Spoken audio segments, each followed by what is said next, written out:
This is the 8th in our series of GCSE Science revision webinars for 2019. This one is the third one on GCSE Chemistry, and today we're going to be looking at quantitative chemistry, in other words, calculations in chemistry. So, for the majority of the time that you've been studying chemistry up to GCSE, the likelihood is that you've probably really only been talking about chemistry in quantitative terms, or rather qualitative terms most of the time, in the sense that you're talking about the properties of materials, you're talking about the structures of those and the bonding within those materials, and describing and explaining the properties in terms of structure and bonding. But you've probably not done that much in the way of calculations, other than to take measurements and calculate averages and make other basic calculations concerning practical investigations in chemistry. At GCSE level, it's probably going to be the first time that you've been exposed to a slightly higher demand of calculations. So we're going to be focusing in on that today. Now, as with all of these webinars, I'm going to be covering the topics in the order in which they received votes by the attendees on the private resources page. Now, let's have a look at the topics list for this one. So these are the topics we're going to be covering, not necessarily in this order. We're going to be covering them pretty much in the order in which they received votes. However, there is a flow to these ideas, in the sense that some of these ideas are fundamental and are required in order to understand some of the other ideas. And so there is a structure to this knowledge that we have to kind of conform to. So wherever possible, I'm going to be focusing on the topics, or covering the topics in the order in which they receive votes, but they, to an extent, I'm going to have to cover them in the order in which one topic leads on to another topic, as it were. Okay, so a lot of you asked for me to cover the skill of balancing equations, so let's start with that.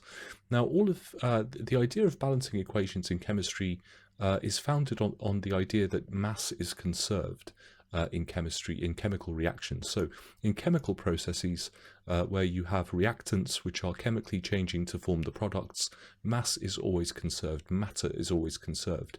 Now, in the first GCSE chemistry webinar, we talked about the fact that matter, whether you're talking about pure substances, elements, compounds, or whether you're talking about mixtures, is composed of tiny particles called atoms, and so mass is contained within those atoms. And so in chemical reactions, at least, atoms can't be created or destroyed. The only thing that can change is the bonding between those atoms, and this is part of the reason that we need to balance chemical equations. So chemical equations can be written as word equations or as symbol equations. So you've probably come across word equations and balanced symbol equations before. We're going to be focusing on balanced symbol equations because these are the ones that we need in order to perform calculations. Okay, so now, in order to understand some of the ideas we're going to be focusing on in the idea of balancing equations, you're going to need to kind of be relatively comfortable with chemical symbols and also physical states of matter. So in all chemical equations, by convention, the reactants are written on the left-hand side. These are the substances that you start with, and the products that you form during the chemical reaction are written on the right-hand side of the equation, and you have an arrow indicating a change that takes place where the reactants are turning into the product. So here's an equation that you know perhaps from biology. This is the equation for respiration, where glucose reacts with oxygen, these are the reactants, and carbon dioxide and water are formed, these are the products. So chemical equations have to be balanced because you can't make carbon, hydrogen, or oxygen atoms in that equation disappear, and you can't create them from nowhere. So there must be the same number of atoms of each element on the left-hand side and on the right-hand side of the equation. So we see here that among the reactants and the products, we have carbon atoms, hydrogen atoms, oxygen atoms, but in the reactants, the substances we start with, the carbon, hydrogen, and oxygen atoms are all bonded to each other in particular ways. We have a glucose molecule here in which we have 6 carbons, 12 hydrogens, and 6 oxygen atoms chemically bonded to each other in a particular way. This reacts with 6 molecules of oxygen, each of which contains a pair of oxygen atoms.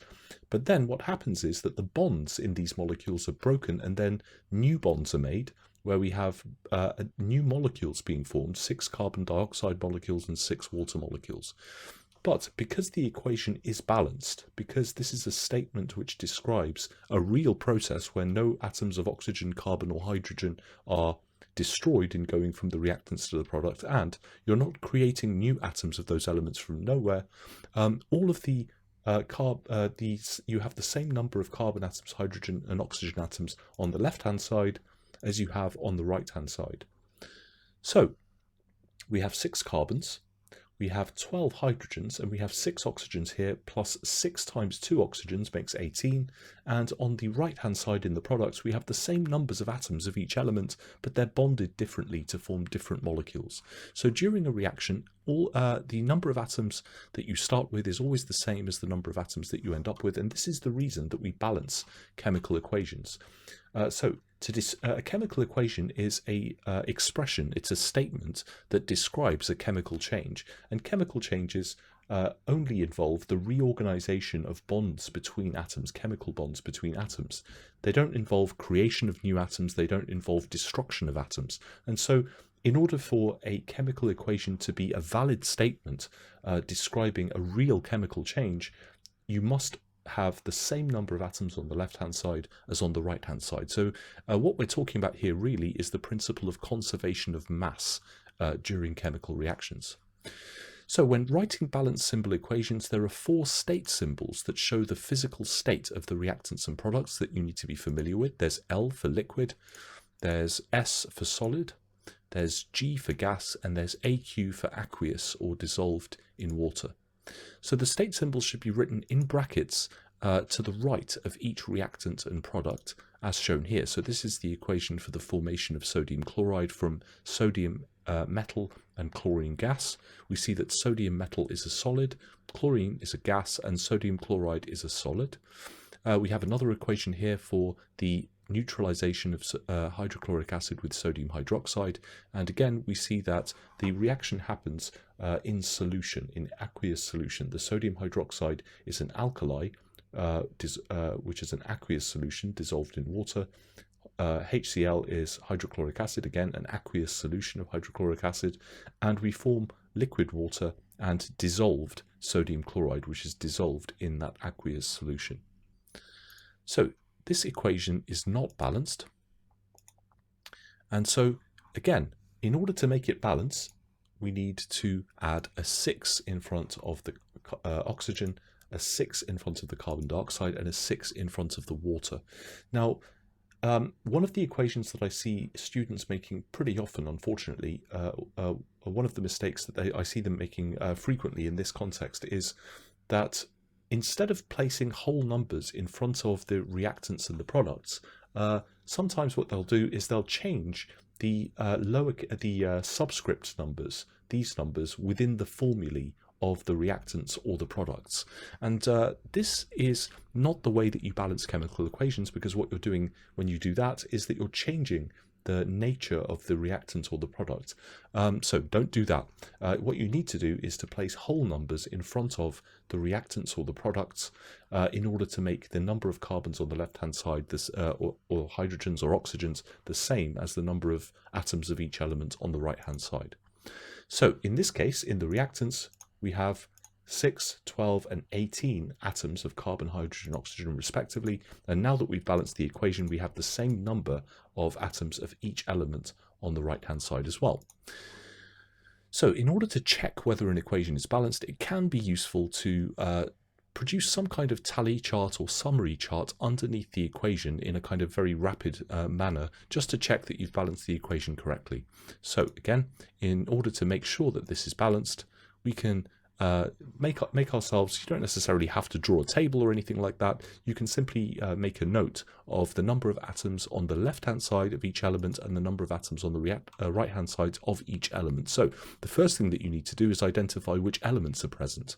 Again, in this case there's just carbon, hydrogen and oxygen, and in order to check if the equation is balanced, you would need to add up the total number of atoms of each element across all of the reactants on the left hand side, which we've done here, and all of the products on the right hand side, which we're doing here. And so once you find that there are exactly the same numbers of atoms of each element on the left and the right, you know that the equation is in fact balanced. So let's take a look at an example of a reaction that you've probably either seen performed or performed yourself in a laboratory, which is the burning of magnesium metal in oxygen. So magnesium is typically found as a magnesium ribbon for this purpose in science laboratories and schools. So when we take a piece of magnesium ribbon and then set it alight, it tends to burn with a brilliant white flame. Now this is a chemical reaction where the magnesium is chemically reacting, combining with the oxygen in the atmosphere to produce this white powdery deposit of magnesium oxide. So the word equation used to describe this process would be something like this: magnesium plus oxygen reacts to form magnesium oxide. So this equation here needs to be balanced. The formula for magnesium is, as for any metal, it's simply the symbol for the metal, and it's in the solid state. So we have the state symbol here. We have oxygen, molecular oxygen, with the formula being O2, and the state is the gas state. And we're forming magnesium oxide. Now, if ever you need to work out the formulae of compounds, then you need to pay attention to whether the compound is a ionic compound like this one between a metal and a non-metal, whether it's a covalent compound, and then use your knowledge of the periodic table to determine the formula of the substance. So in this case, magnesium is in group 2 of the periodic table, oxygen is in group 6, so we have a metal reacting with a non-metal, so it's going to be an ionic compound. And because magnesium is in group 2, it's going to form a dipositive ion. So in the compound, magnesium is Mg2+. In the compound, because oxygen is in group 6, it is going to be an ion. It's an ionic compound, but in this case, it's going to be a dinegative ion. It's going to have 2 negative charges, and so you only need 1 magnesium ion to balance the charge on 1 oxygen ion, and so in this case the formula of the product is going to be MgO.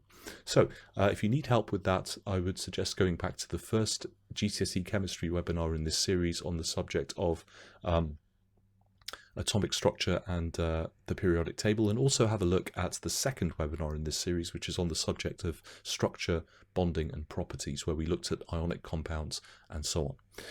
So how would we balance this equation? So I'm going to pause here for a moment and let the attendees answer this question. You should see this pop up on your screen. If not, then go ahead and type your response in the chat. So how would you balance this equation? Okay, great. So it seems like most of the students have responded correctly. Well done. So we need to, again, consider the number of atoms of each element that are present on the left and the right hand side. So let's follow the method that we saw before. So first of all, we've identified that the only elements taking part in this reaction are magnesium and oxygen on the left and the right hand sides. And so if we count the number of atoms of magnesium on the reactant side, on the left hand side, we find that it's 1. And on the right hand side, it's also 1. So far so good, the magnesium's balance. If we take a look at the number of atoms of oxygen on the left hand side, we have 1 molecule of oxygen containing a pair of oxygen atoms, and so there's 2. But on the right hand side so far, there's only 1. And so in order to balance the oxygen on both sides of the equation, we need to prefix the magnesium oxide with the number 2. So remember, you can't change the numbers of atoms within each formula of each substance in the reactants and the products. So you can't simply, for example, put a 2 next to this oxygen down here, because then you'd be describing a different substance, which in fact doesn't exist. The reason magnesium oxide has this particular formula is the reason that I told you about before, that magnesium is in group 2, it forms a dipositive ion. The oxygen is in group 6, so it forms a dinegative ion. So you can't just simply mess around with these subscript numbers. What you need to do is to put whole numbers in front of one or more reactants or products, and then what you're doing is you're multiplying all the atoms in that formula by that whole number. So if we do this, we now have 2 oxygens on the right hand side. However, now we actually have 2 magnesiums on the right hand side, whereas before we only had 1. So now 1 more magnesium is needed on the left-hand side, on the reactant side. So again, to balance the equation, we prefix the magnesium with a 2 on the left-hand side. So now we have a balanced equation. So I mentioned before that a lot of students make the mistake of changing these smaller numbers, these subscript numbers. Now the problem with this is that although the equation may appear to balance, what you're doing is you're changing the product, you're changing the reactant or the product that you're doing this with. So magnesium dioxide is not the correct chemical formula for magnesium oxide. Magnesium dioxide doesn't exist. And so by changing these figures, you're risking changing you are changing the product or the reactant that you're doing it to. So you don't need, that's something that you need to avoid doing if you're balancing equations. In order to balance equations, you must only put whole numbers in front of the reactant or the products. So make sure that you have the correct formulae in your equation and that you don't mess around with the actual formulae of the reactants and the products themselves, that you only put prefixes in front of the reactants or the products. Now, the other thing that I want you guys to get into the habit of is when you see a chemical equation, or when you're trying to write a chemical equation, you need to visualize what the equation is actually describing. It's describing a real process that's taking place between the particles of the reactants and the in order to form the products. These reactant particles are colliding with each other, the bonds within them are breaking and new bonds are being formed. So for example, if we consider each chemical reaction or each chemical equation as being a statement of what you have before the reaction takes place and what you have after the reaction takes place, you can see in this equation, for example, or in the previous equation, where we had the correct formula of magnesium oxide, MgO, that magnesium metal only contains magnesium bonded to magnesium. Oxygen only contains oxygen atoms bonded to each other in pairs, but then somehow you end up with a substance in which you have magnesium atoms bonded to oxygen atoms, and you don't have bonds between oxygens, and you don't have bonds between individual magnesium atoms. So the equation should reflect the fact that the bonds in the reactants have been broken and the bonds in the products have been, new bonds in the products have been formed. And so you need to kind of visualize this. So to help you do this, let's have a look at the correct equation here. And let's see what the equation actually describes. So we have here two magnesium atoms, symbolized by these two grey spheres. They're going to react with this one oxygen molecule here, symbolized by these two red spheres, which are oxygen atoms bonded to each other in one oxygen molecule. And so if we visualize what's happening in this equation in terms of the particles that we're starting with versus the particles that we're ending up with, this is what you should see in your mind's eye when you visualize this equation. So this is what's actually happening. So the bonds that we have here are very different to the bonds that we started with. So that's what you need to kind of get into the habit of doing in order to better understand chemical equations and what they describe. So let's have a look at some examples. So we have sodium plus chlorine forming sodium chloride. We're going to look at calcium reacting with water to form calcium hydroxide and hydrogen gas. And we're going to look at sodium reacting with water to form sodium hydroxide and hydrogen. So sodium reacting with chlorine is going to form sodium chloride, and sodium chloride is a crystalline solid. So we have the chemical formulae of the reactants and the products. We have the physical states that they're in, and we need to be mindful of these when we're constructing the equation. So in the reaction between sodium and chlorine, we have a lump of sodium being added to a jar containing chlorine gas. They react quite vigorously with each other, as you'll see here in this video, and they form a crystalline solid with the properties that you're familiar with from sprinkling NaCl, which is common table salt, onto your food. So we have this equation. So first of all, is the equation balanced? Okay, so most of you have answered that it is balanced. Yes, it is balanced. So if we count the number of atoms of each element on the left and the right, we find that the equation is balanced. However, the equation is incorrect. So again, I'm going to pause here. Why is this equation incorrect despite the fact that it's balanced?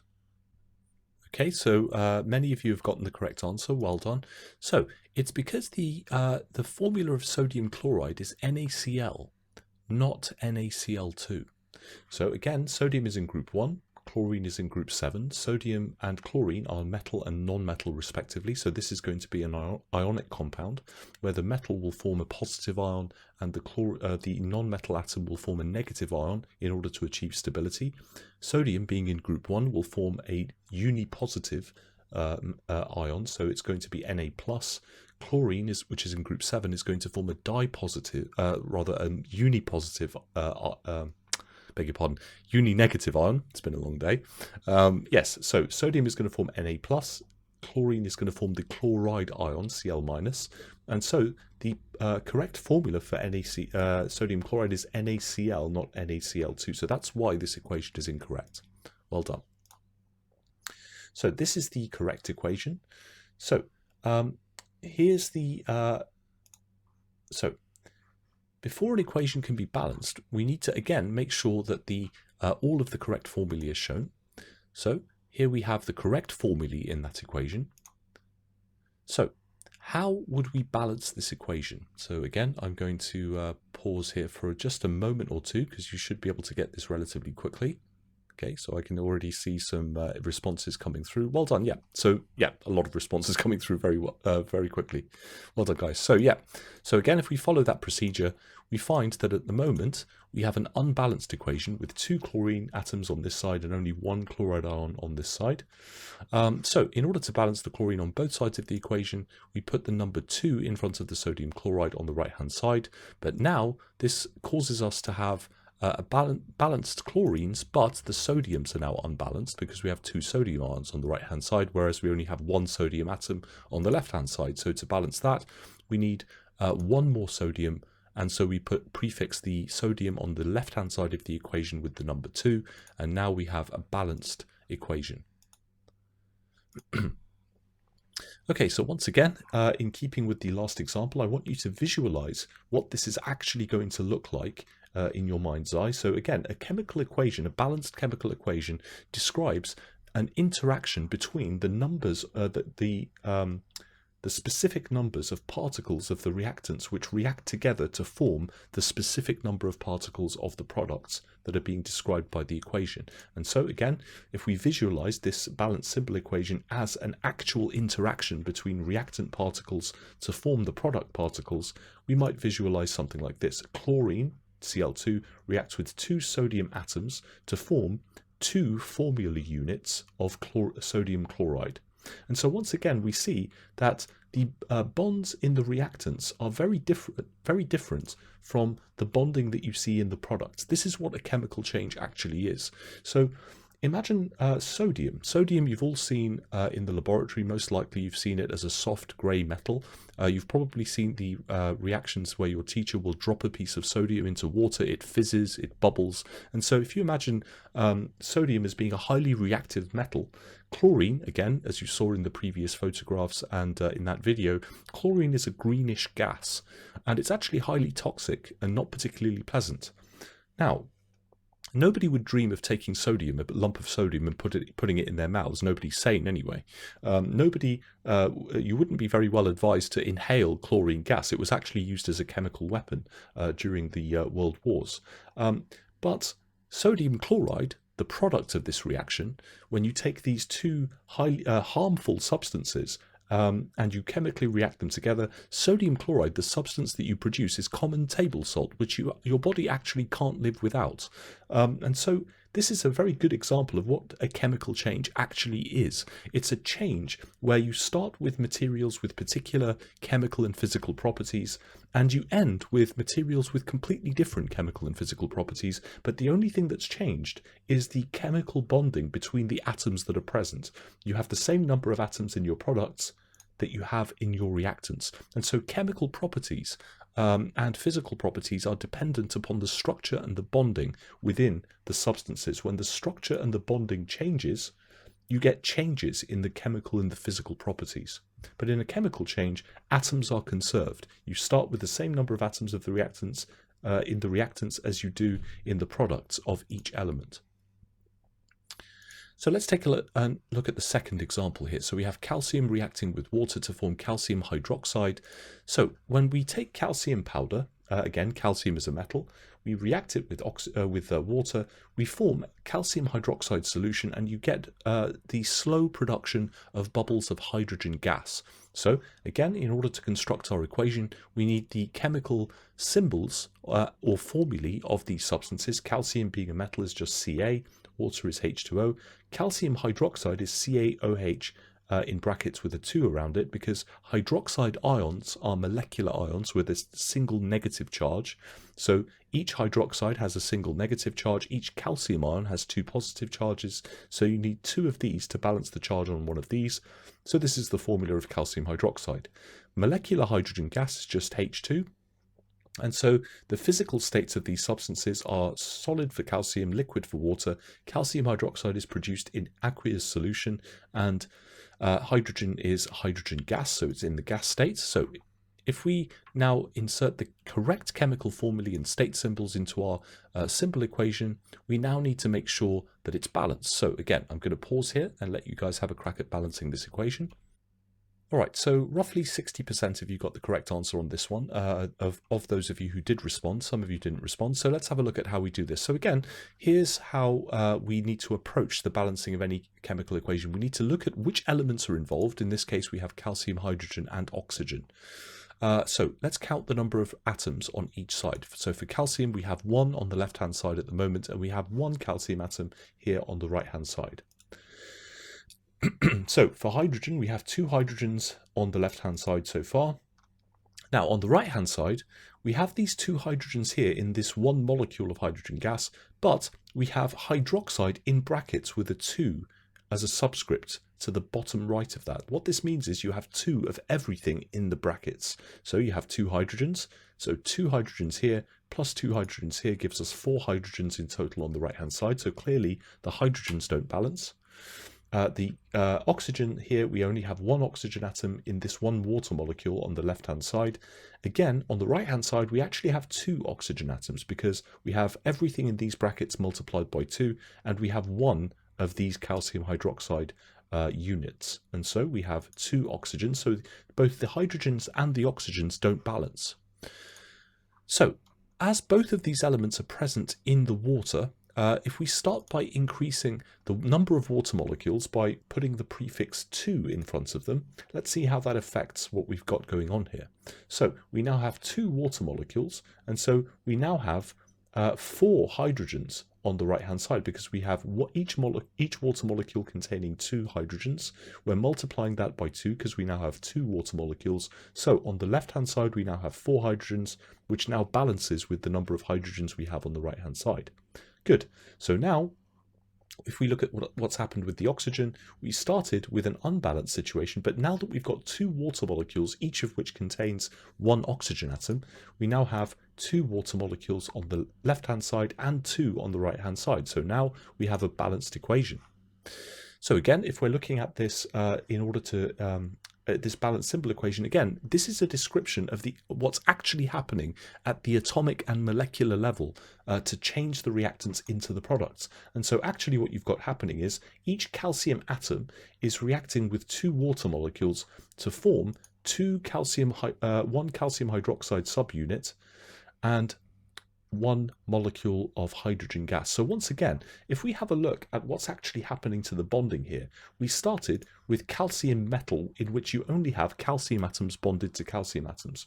We started with water where you only have oxygen bonded to hydrogen. But now we've got different bonds on the right hand side that we didn't have during or in our reactants. So in our products we have hydrogen to hydrogen bonds, which we didn't have in our reactants.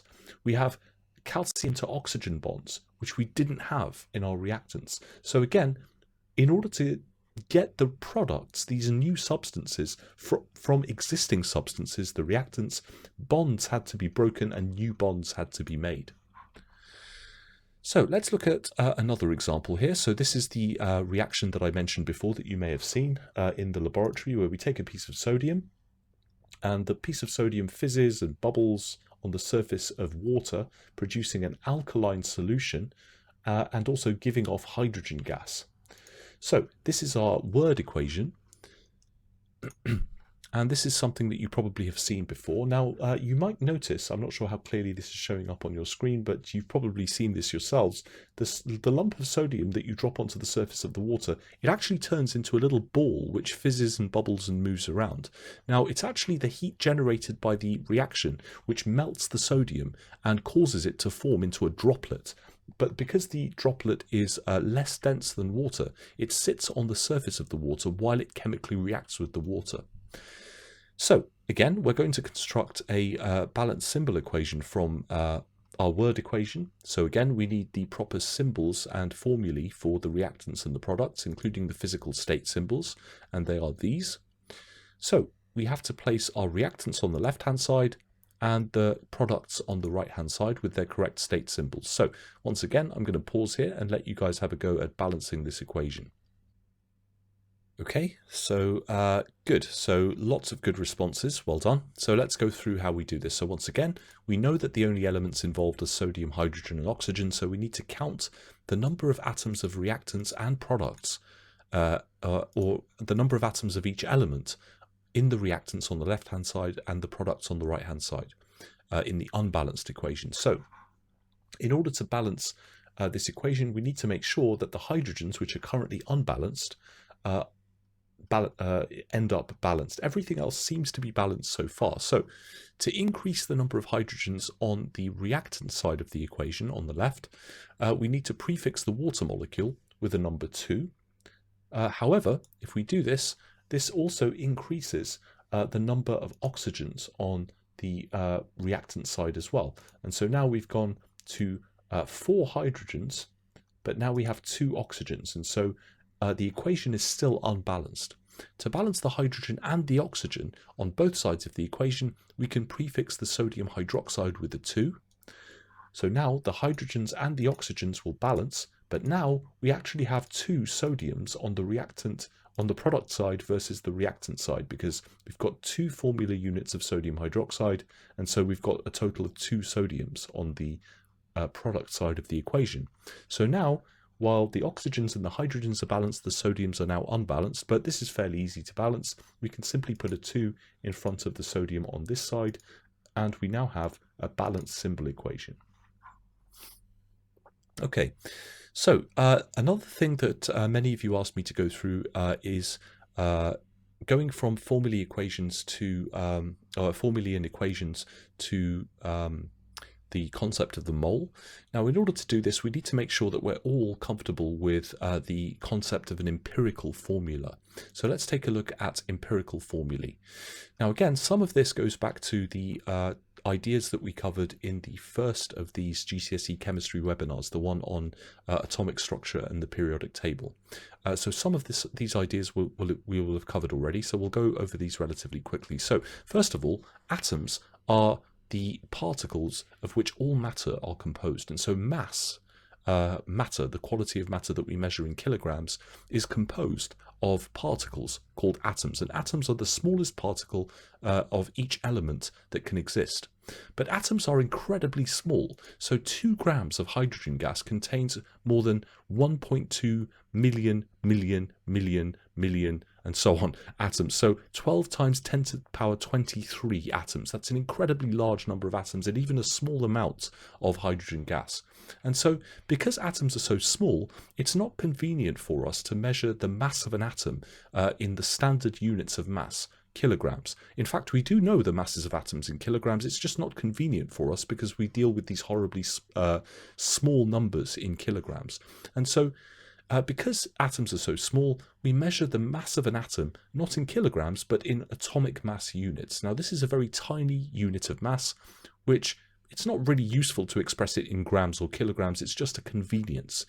So in order that we can measure chemical substances in sensible units, such as grams and kilograms, we need to devise a unit of mass which is relevant to chemical calculations. So this is what we call the mole. The mole is not strictly speaking a unit of mass. It's a specific number of atoms, as we'll see later on. So the relative atomic mass of an element. So if we take our friend, the periodic table, and bring that up on the screen here. So the relative atomic mass, now in this periodic table, the relative atomic mass of each element is actually written on the bottom left-hand side here. Now, this is not particularly standard as far as GCSE physics, GCSE chemistry is concerned. Most likely you will find the relative atomic masses on the top left in your periodic table, but nonetheless it's fairly easy to distinguish between the relative atomic mass and the atomic number of an element, because the atomic number always goes up by 1 as you go from left to right across the periodic table, and the relative atomic mass does not. So the relative atomic mass can be found from the periodic table of a particular element, and there is a way of writing these symbols which you need to be familiar with. So you write the symbol for the element, you write the relative atomic mass on the top left of the element, and then you write the atomic number on the bottom left, to the bottom left of that element. And if you're describing an ion, you would write the charge on the top right. So now the relative formula mass. So the relative atomic mass describes the weighted average of the masses of the isotopes of an element, weighted according to their percentage abundance. So if you describe the relative atomic mass of an element, you're describing the mass of that atom compared to 1/12 of the mass of a carbon-12 atom. So it's relative, it's a comparative measure of the mass of a single atom. But compounds and also molecules of elements like hydrogen, H2, or oxygen, O2, these are particles composed of more than one atom chemically bonded together. And so we need to make use of another measure which describes the mass of a molecule, a group of atoms chemically bonded together. And for this we need relative formula mass. So the relative formula mass of a compound, for example, is the sum of the relative atomic masses of all of the atoms present in a molecule of that compound. So here we see a molecular model of propane. So we see 3 carbons and 8 hydrogens in this molecule bonded together.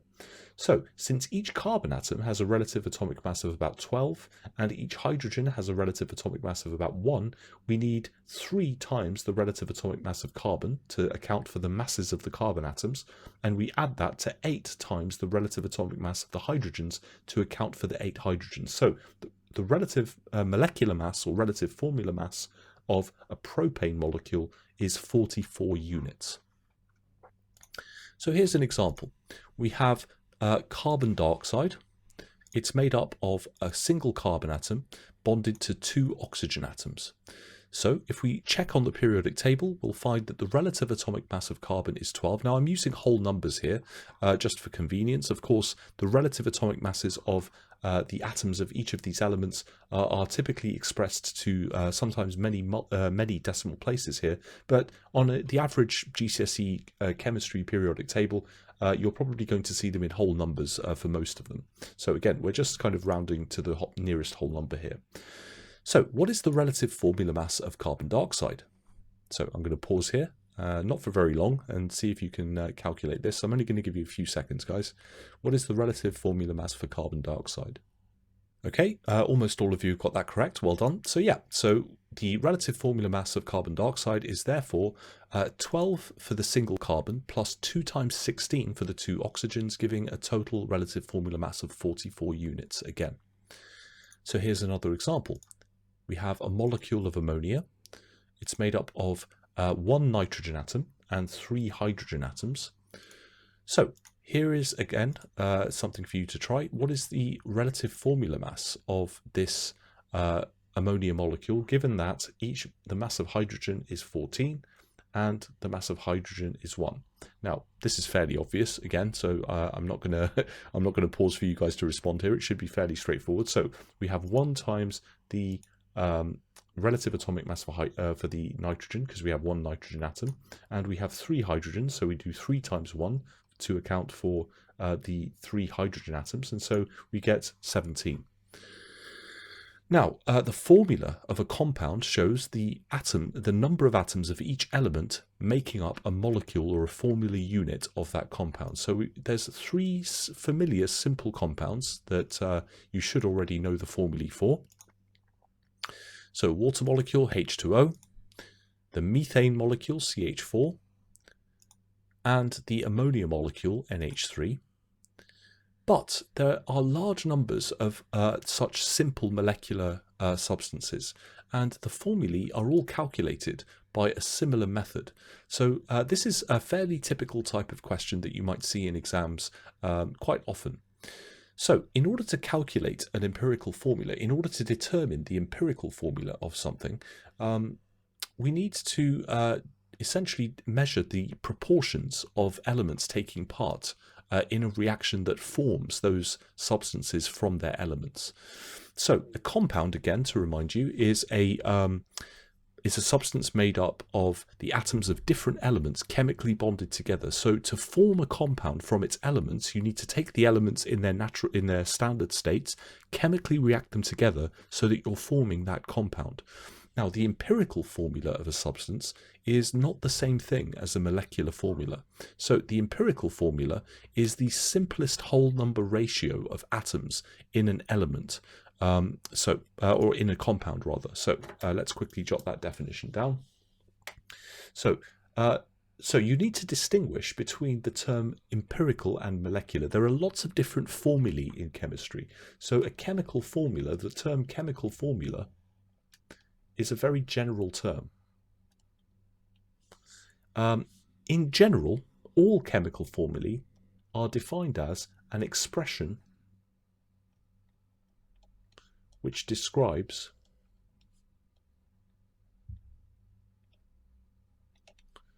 the ratio of atoms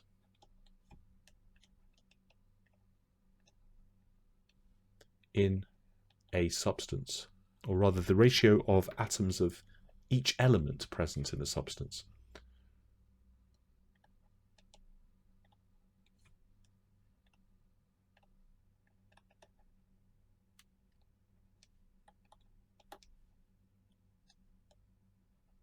Now remember, from that first GCSE Chemistry webinar, the word substance or pure substance can mean either an element or a compound. So chemical formulae are always, regardless of what type of chemical formula you're talking about, some kind of expression which describes the number of atoms of each element present in that substance. But there are many different kinds of chemical formulae. So for example, there are molecular formulae.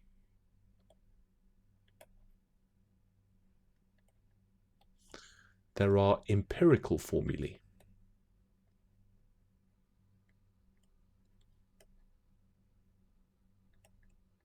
There are also structural formulae.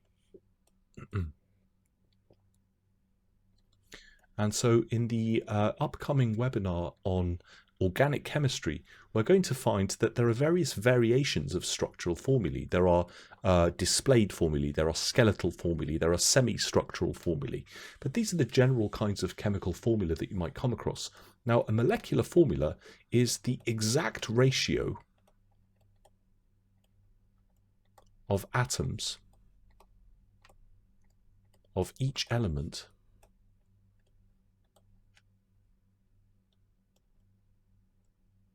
in one molecule of that substance. Whereas the empirical formulae is the smallest whole number ratio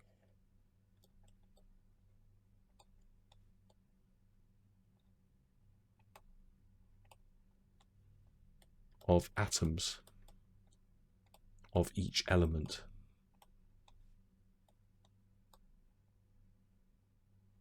in one molecule of that substance. Now, a structural formula describes the atoms present and the way that they're bonded. So this is an expression showing the atoms of each element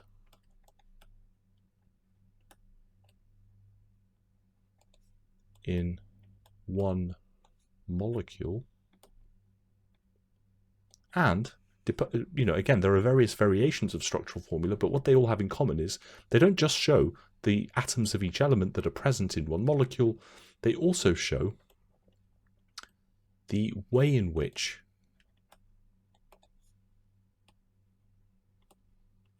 those atoms are bonded chemically.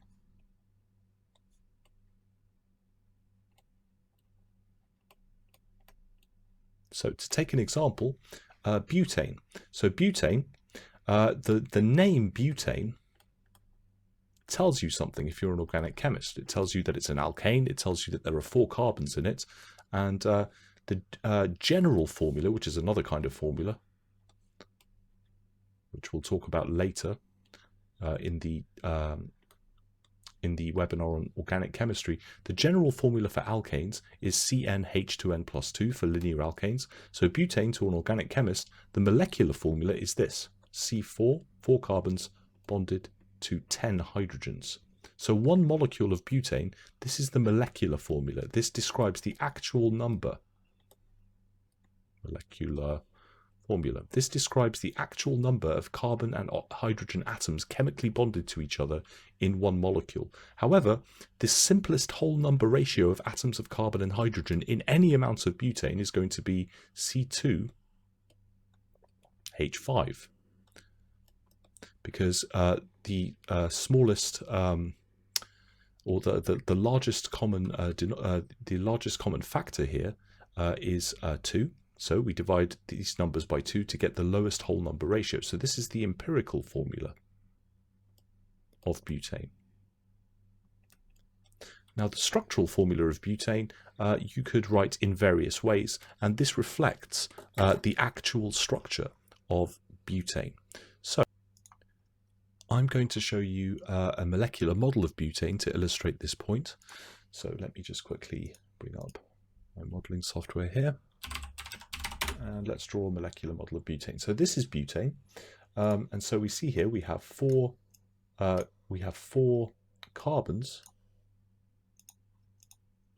and I'm trying to turn this molecule here. I'm not sure why it's not turning. Here we go. So we have 4 carbon atoms chemically bonded to 1, 2, 3, 4, 5, 6, 7, 8, 9, 10 hydrogen atoms. So this is the actual molecule that we're describing, and this is just a model of that molecule. We could just as easily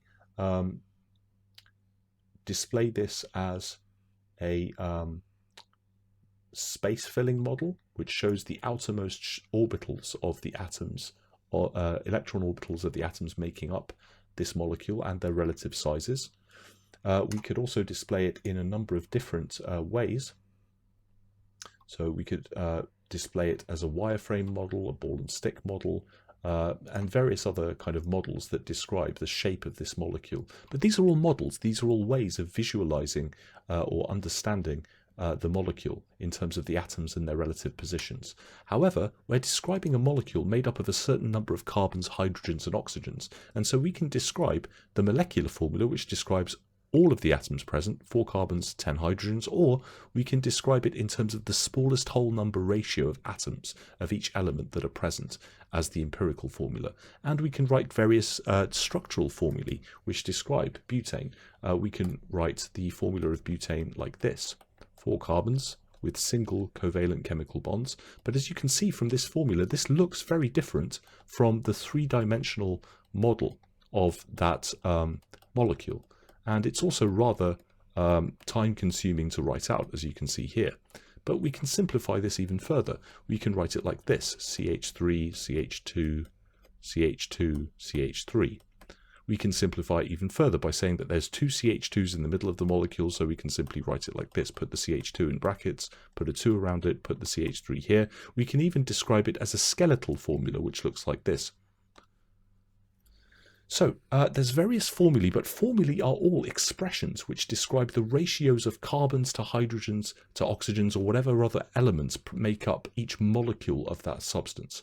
So an empirical formula is found experimentally by measuring the masses of elements that take part, or rather the proportions of each element that take part in a reaction. And we can do this by measuring the masses of the reactants of each element. So the element carbon-12 atom is used as the standard relative to which all other relative atomic masses are measured. So again, going back to what we talked about in that first chemistry webinar on atomic structure, each atom has a relative atomic mass that describes how many times heavier, more massive it is than the mass of 1/12 of a carbon-12 atom. So a carbon-12 atom has a mass corresponding to 12 atomic mass units, And so 1/12 of that is 1 atomic mass unit. So if you can measure the mass in kilograms or grams of a carbon-12 atom and divide it by 12, that mass in grams or kilograms would be the equivalent of 1 atomic mass unit. And so the relative atomic mass is a description of the mass of the average carbon-12 atom, or the mass of the average carbon atom, because there are other isotopes, relative, or the mass of the average atom of any element relative to the mass of 1/12 of a carbon-12 atom. So for magnesium, we have a relative atomic mass of 24 from the periodic table. We have an atomic number of 12. And so if we wanted to, for example, determine the empirical formula of a substance, we would need to measure the relative amounts of reactants which are combining together to form that empirical formula. So if we're trying to find the empirical formula of a compound, that's what we would need to do. So let's take a look at an example here.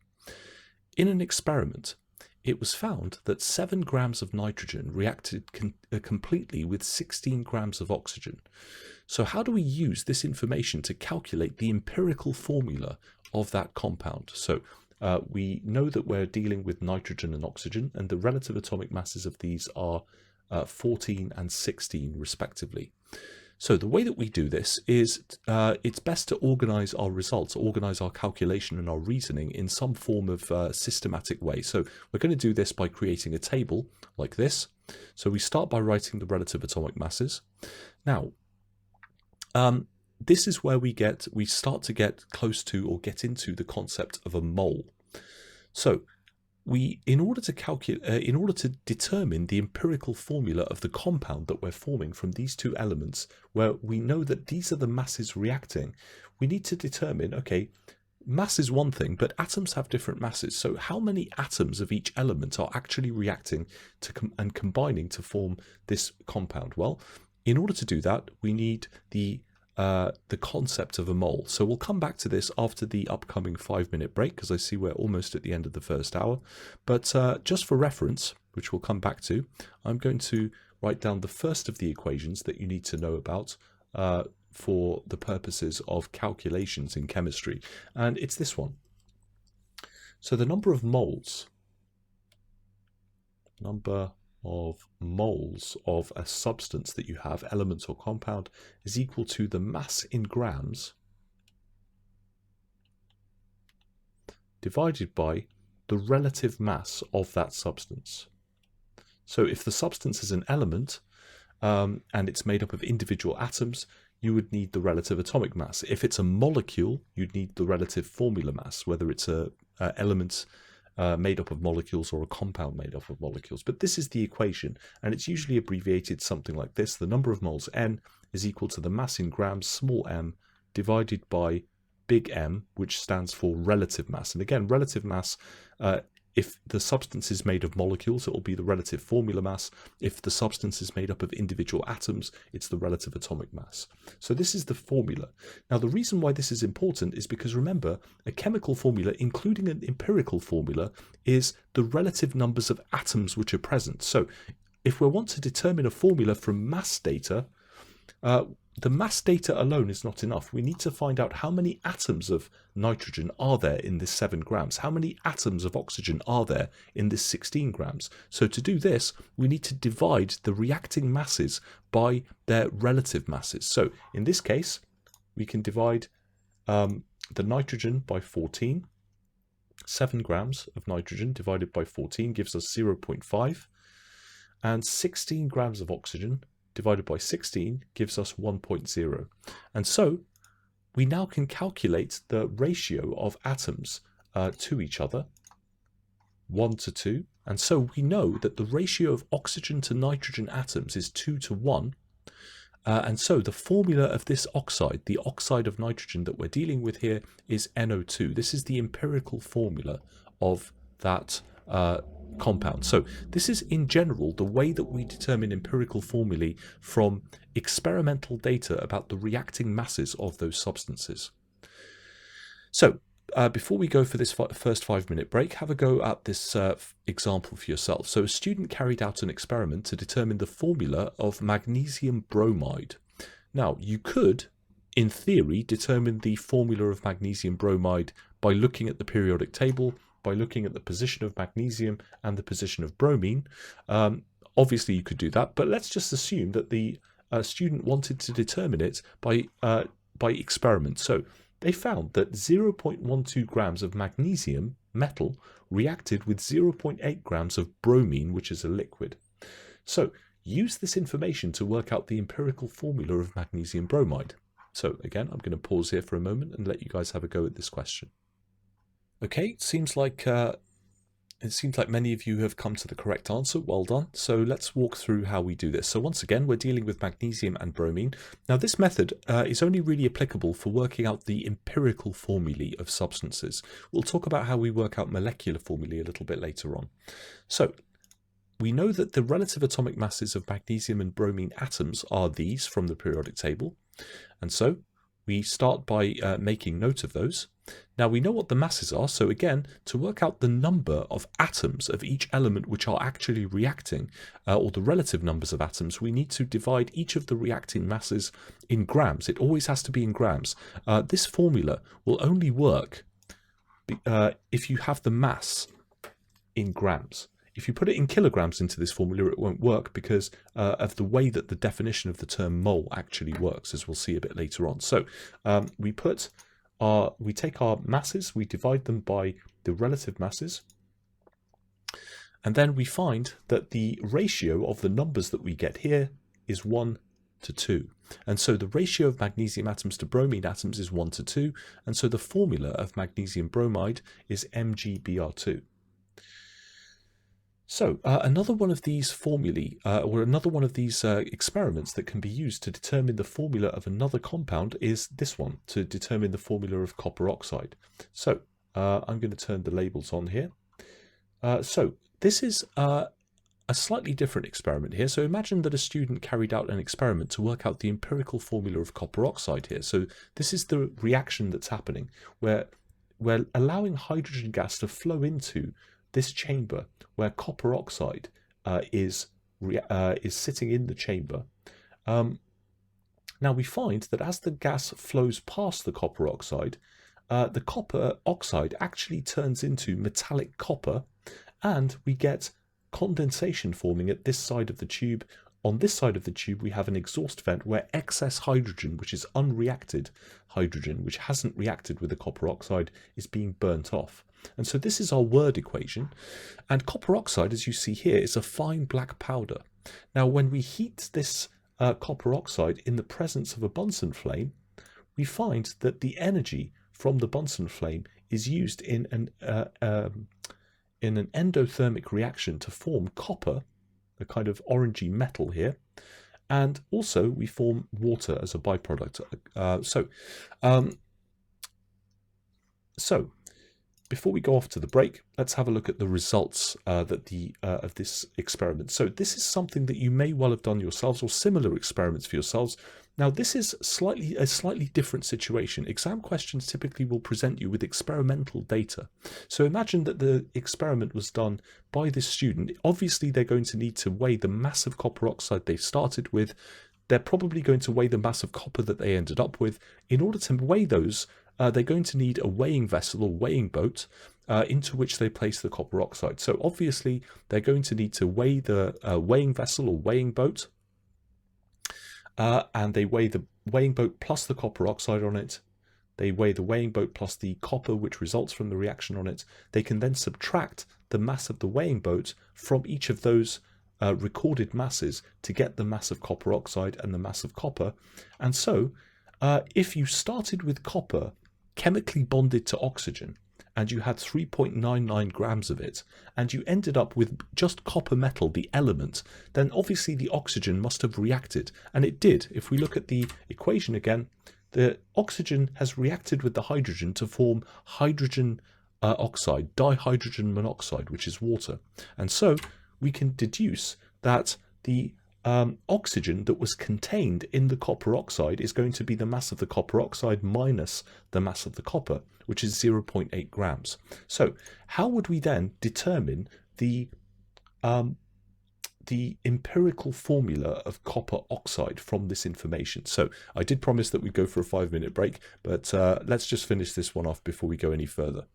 All right, so I'll pause here for a moment, let you guys have a go at this question, and then we'll break for 5 minutes. So what do you guys think? What would be the empirical formula of copper oxide from this information? And those of you who are answering in chat, please show your working. So I'm going to pause here for a moment, let you guys have a go at this question. Okay, so a lot of different answers here. Many of them are correct. Some, I feel like some of you maybe have made a few key errors here. So let's quickly go through this and then we'll break for 5 minutes.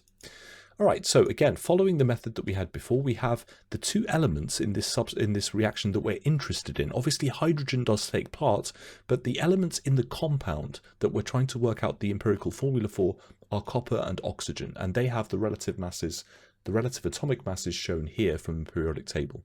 So once again, we calculated in the previous table the mass of copper, and we deduced the mass of oxygen in the copper oxide. And so again, in keeping with the method that we saw before, we divide our masses in grams by the relative atomic masses, and we get a ratio of 1:1.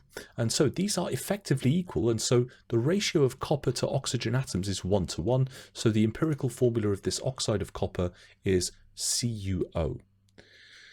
So a final question here for you to consider, and I will show you the answer to this after the 5-minute break. Why do you think it was necessary to continue the flow of hydrogen well after the reaction was completed? So consider that question as you go for your 5-minute break, and I will see you in about 5 minutes' time. Okay, everyone, so we're back after the 5-minute break. So I see that there's a lot of responses here in the chat to that previous question. So here's the answer.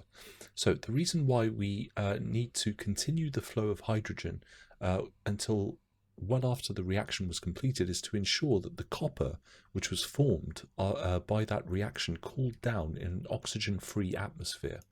Otherwise, the hot copper would have reacted with atmospheric oxygen again to form copper oxide once again. So again, the equation that we saw before illustrates something that actually happens in terms of the reorganization of atomic bonds, chemical bonds between the atoms and the reactants to form the products.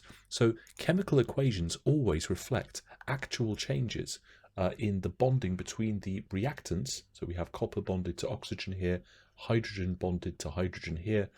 The atoms reorganize their bonding. So when the reactant particles collide with each other, and again, this is an ionic bond, this is a covalent bond, the reactants collide with each other and the bonding reorganizes itself. So now we have a metal in which we have copper atoms bonded to each other with metallic bonds, copper ions with delocalized electrons between them, and we have water, which is a simple covalent substance. Okay, so now that we've covered the idea of relative formula mass, we've covered the idea of empirical formulae and how they're determined from reacting masses of reactants and also from other chemical reactions like the one that we just saw here. We can now get into the idea of the mole, which is something that many of you voted for in terms of topics for me to cover. So now, the term mole simply means a particular defined number of particles, atoms or molecules of a substance, and it's the sort of word which describes a specific number. So you may have come across other terms which describe specific numbers, like the term dozen, baker's dozen, a score, a century, a decade, a pair.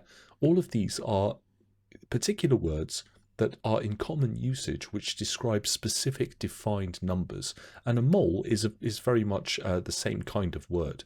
It actually comes from the Latin for a pile of something, and so a mole of carbon atoms has a mass of 12 grams, and clearly there must be a massive number of carbon atoms in 12 grams. As we saw before, there were an enormous number of hydrogen atoms in just 2 grams of hydrogen.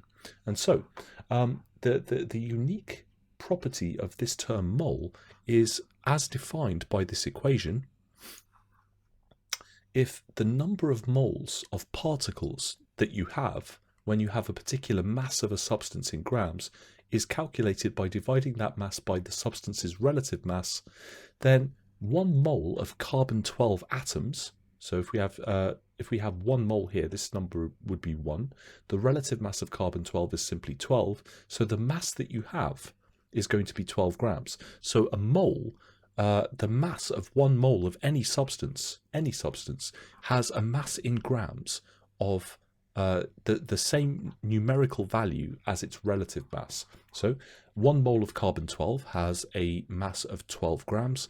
1 mole of sodium atoms, for example, would have a mass of 23 grams because the relative atomic mass of sodium is 23, and so on. So the term mole is defined by this relationship here. And it has that unique property where if you have 1 mole of any substance, you have a mass in grams equivalent to the numerical value of the relative mass of that substance. So this is all based around a constant called Avogadro's constant. As I said before, a mole is a defined number of particles, and that number is Avogadro's number. So, Avogadro's number is the specific number of particles in 1 mole of any substance. Now, this has actually been confirmed by experimentation by using X-ray diffraction studies of crystals. So, the number of particles in 1 mole is this number here, 6.02 times 10 to the 23rd, which is a very large number, 602,000 million particles. That's how many particles there are in 1 mole of any substance. Now, again, those particles can be atoms, they can be molecules, but that really depends on the nature of the substance that you're looking at. So, to help us find the mass of 1 mole of particles, we use 2 values. These are the relative atomic mass or the relative formula mass of that substance. So, relative atomic mass is the mass of the atoms of a particular element compared to the 1/12 of the mass of a carbon-12 atom. Now, this is just a kind of relative standard. It is relative, so it's a comparative measure of mass. Again, mass, the standard units of mass are grams or kilograms. Kilograms particularly is the standard unit. But again, these are not, kilograms is not a particularly good unit to measure masses of atoms because atoms are very small. Same thing with molecules. And so in 1961, the carbon-12 atom was chosen as the standard relative to which all other atomic masses were to be measured. So each atom has a relative atomic mass that describes how many times heavier it is than the mass of a carbon-12 atom, or 1/12 of a carbon-12 atom. So if a carbon-12 atom has 12 atomic mass units, then whatever the mass of a carbon-12 atom is in kilograms or grams, 1/12 of that is going to correspond to 1 atomic mass unit. And so the relative atomic mass of a particular atom is the mass of that atom compared to 1/12 of the mass of a carbon-12 atom. And again, they could have chosen another atom, but they chose carbon-12 partly because it is the basis of organic chemistry, which is again, in turn, the basis of all biological life. So the relative atomic mass of an atom is measured using a piece of apparatus called a mass spectrometer. So a mass spectrometer is a device that looks a bit like this. It uses a heater to ionize a sample of a substance, and then or uses a heater to vaporize a sample of the substance. The vapor passes into this region here, where an electron gun ionizes that substance to produce positive ions. Those positive ions are then accelerated in an electric field, and then the ions, the positive ions of those atoms, are accelerated through the field, and then the magnetic field here, which is curved, causes them to curve in their path. Now, the bigger those ions are, the less they curve, and so the field, the strength of the field can be altered so that the path of the ions passes through passes along a detector, and so the detector then sets up electrical signals which are detected by a computer, and that computer then tells you the relative masses of the particles which are being detected. So if there are different atoms here, you're going to get different signals on the computer. So the relative atomic mass, again, can be found in reference tables or on the periodic table, but The actual relative atomic mass that you see on the periodic table is not the mass of a particular atom. As we said before in that first webinar on the subject of atomic structure in the periodic table, different atoms are composed of different isotopes, or different elements are composed of different isotopes. So chlorine, for example, all chlorine atoms have the atomic number 17, but there are 3 different kinds of chlorine atom, and they all have different numbers of neutrons. So there are chlorine 35 atoms, chlorine 36 atoms, chlorine 37 atoms, and these all have different relative abundances. So roughly, as we see here, 75.78% of all chlorine atoms have a mass number of 35, and very, very few have a mass number of 36, so few in fact that the abundance of chlorine 36 is effectively 0. The remainder are chlorine 37 atoms, which has an abundance of 24.22. Now, the relative atomic mass of chlorine, the element, as we see here, 35.45, this is the weighted average. It's the average of all of those isotopic masses weighted according to their percentage abundance as compared to the mass of 1/12 of a carbon-12 atom. So the technical definition of relative atomic mass is that it is the weighted average of the masses of the atoms of each isotope of an element weighted according to their percentage abundance as compared to 1/12 of the mass of a carbon-12 atom. And again, if you need reminding of any of that, then I would suggest going back to that first GCSE Chemistry webinar in this series on the subject of atomic structure in the periodic table, where we discuss that in more depth. So there's a standard way of writing the symbol, the mass number, and the atomic mass number of the elements that you should be familiar with in GCSE Chemistry. Again, this is the way that you write them for lithium.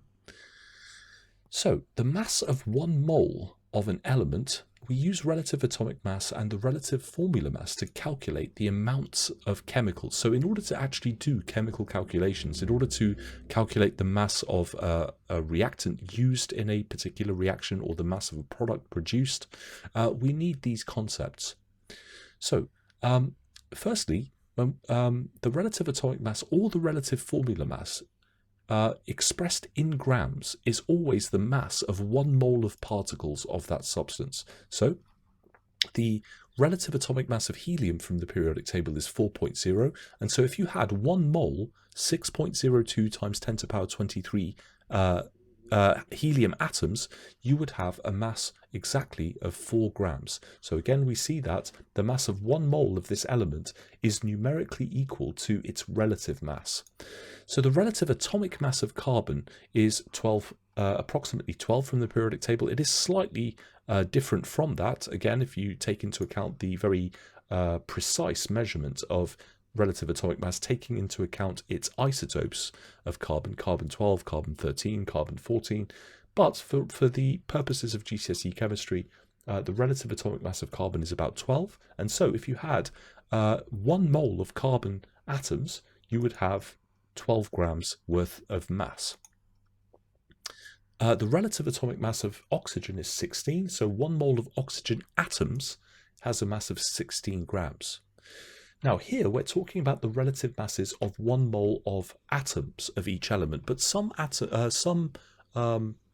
substances exist as separate atoms. So for example, monatomic gases, the ones that you find in group 0 of the periodic table, these are elements which are chemically unreactive, and so these elements exist as monatomic gases where the individual atoms don't actually bond with each other, they just exist as separate atoms. And so helium is one such element. So actual helium in its standard state exists as individual helium atoms. So if you did have 1 mole of those helium atoms, you would have a mass in grams which corresponds to the relative mass of helium, relative atomic mass of helium, which is 4 grams. But you also have molecular elements. So sticking with elements for the moment, we just saw that some elements, the ones in group 0, are monatomic. They exist as individual atoms. But for example, you might have a molecular element like oxygen or nitrogen or bromine or hydrogen or fluorine or any of these, which don't exist as individual atoms. They exist as molecules, groups of atoms chemically bonded together. Now, all of these are diatomic molecules. They are molecules containing 2 atoms, and they're all nonmetals. So nitrogen, oxygen, fluorine, these are all diatomic molecules in their standard under standard conditions. And so if we're trying to work out the mass of 1 mole of these elements, we need to take into account that we're not dealing with atoms, we're dealing with molecules. But a mole describes the number of particles of a substance. So if the substance is made up of molecules, we need to count the number of molecules. So if we take molecular oxygen, for example, each particle in molecular oxygen is not an individual oxygen atom, it's a pair of oxygen atoms. O2 is the symbol or the formula for molecular oxygen. And so if we had 1 mole of oxygen atoms, we would have just simply 6.02 times 10 to the power 23 individual oxygen atoms. But that's not what we have in actual real oxygen. What we have is 1 mole of oxygen molecules, 1 mole of pairs of oxygen atoms chemically bonded together.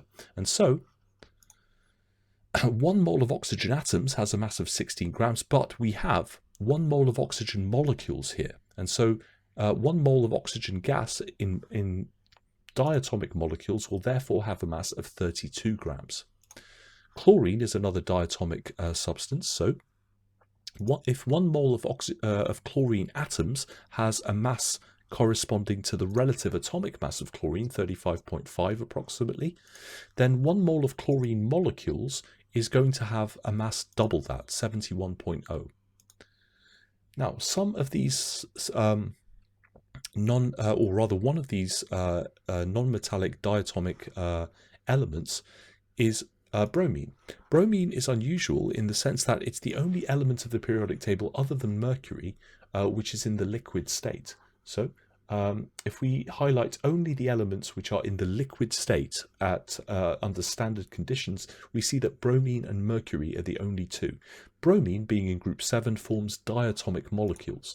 And so I'm going to pause here and let you answer this question. Use the following information to find the mass of 3 moles of bromine atoms and the mass of 3 moles of bromine liquid. So bromine, which is a liquid at room temperature, exists as diatomic molecules with the formula bromine, Br2, and the relative atomic mass of bromine is 79.9. So I'm going to pause here, let you guys have a go at this question. Okay, so let's see how we answered this question. So the mass of 3 moles of bromine atoms, well, we're dealing with atoms, and remember the relative atomic mass of bromine, the relative atomic mass is 79.9. So if we have 3 moles of bromine atoms, we're going to have a mass of 3 times 79.9, which gives us 239.7 grams. So the second question, 3 moles of bromine liquid. Well, bromine liquid exists as diatomic molecules with the formula Br2, and so if we have 3 moles, we have 3 moles not of bromine atoms but of bromine molecules, and so 1 mole of bromine molecules is going to be 2 times the relative atomic mass of bromine, because 1 mole of bromine molecules contains 1 mole of bromine pairs of bromine atoms, and so this is going to give us 159.8 grams. So 3 moles is going to be 3 times that, which is 479.4 grams. So those are elements. We've been discussing elements so far, but what about compounds? Well, compounds, we can use the relative formula mass. So the relative formula mass of a compound expressed in grams is the mass of 1 mole. So the relative formula mass of water, for example, is 18. So 1 mole of water molecules has a mass of 18 grams. So these are a couple more examples here. I'm not going to go through these in too much depth here because you kind of get the point, and I want to move on to some more calculations here. So the point that I'm making here is that the relative mass, or rather the mole, 1 mole of any substance will have a mass in grams equivalent numerically to its relative mass. Now, the relative mass is going to be determined as to whether you're dealing with individual atoms or you're dealing with molecules. So in the case of elements which are made of molecules, or in the case of compounds which are made of molecules, the mass of 1 mole is simply going to be whatever the number is for relative mass in grams. So again, this goes back to that equation that we saw before. The relative if we look at the number of moles here and rearrange this for mass, number of moles times relative mass is going to give us mass. So the mass of any number of 1 mole of any substance, if the number of moles is 1, then the mass is going to be equal to the relative mass, because we rearrange this. If this is 1, then mass is going to be equal to the relative mass, whether that's relative formula mass or relative atomic mass. So the relative formula mass of methane. So use the relative formula mass to calculate the mass of 1 mole of methane. So I'm going to pause here, see if you can work out the relative formula mass of methane. So use your periodic tables. Okay, so it seems like most of you got that right. Yeah, so the relative formula mass of methane is 1 times 12 for the carbon and then 4 times 1 for the oxygens, which gives us 16. So 1 mole of methane has a mass of 16 grams for that reason. So here's another example for you to try. Use the relative formula mass to calculate the mass of 1 mole of ethanol this time. So I'm giving you the formula here of ethanol. So here would be a space-filling model. Okay, well done. So it seems like most of you got that right. Well done. So the relative formula mass in this case, so we have 2 carbons, 5 plus 1 makes 6 hydrogens and 1 oxygen. And so we multiply 2 times 12 for the carbons, 6 times 16 for the 6 times 1 rather for the hydrogens, and 1 times 16 for the oxygens gives us a relative formula mass of 46. So 1 mole of these particles is going to have a mass in grams numerically equivalent to the relative mass, which is going to give us 46 grams. Another example here, so carbon monoxide. So this one is pretty straightforward. The relative formula mass of carbon monoxide is just 1 carbon and 1 oxygen. So 12 for the carbon, 16 for the oxygen gives us a total of 28. And so 1 mole of carbon monoxide particles is going to give us a mass in grams of 28 grams. Now, one of the types of question which trips up a lot of students in exams is calculating the percentage of an element in a compound. Now, this should be fairly straightforward. The percentage by mass of an element is always equal to the relative atomic mass times the number of atoms of the element in the compound divided by the relative formula mass. So, what's the percentage mass of nitrogen in ammonia? So let's work this one out. We have ammonia with the formula NH3. Nitrogen has the relative atomic mass of 14, and the relative formula mass of ammonia, as we saw before, is 17. So if there's only 1 nitrogen atom in this molecule and the overall relative mass of the molecule is 17, the percentage by mass of nitrogen in ammonia is going to be 14 divided by 17 times 100 to give us a percentage, which is going to be 82.4. So in order to calculate the percentage of an element, in a compound, we use that formula. So here's a question for you to try. So what's the percentage by mass of hydrogen in water? Okay, good. So let's work this out. So hydrogen has the relative atomic mass of 1. The relative formula mass of water is 18. So the percentage by mass of hydrogen, well, you have 2 hydrogen atoms in this water molecule. So the total relative mass of the 2 hydrogen atoms is going to be 2 times 1. The total mass of the whole molecule, the relative formula mass, is going to be 18. So we divide 2 by 18, multiply that by 100 to get a percentage, and we get 11.1%.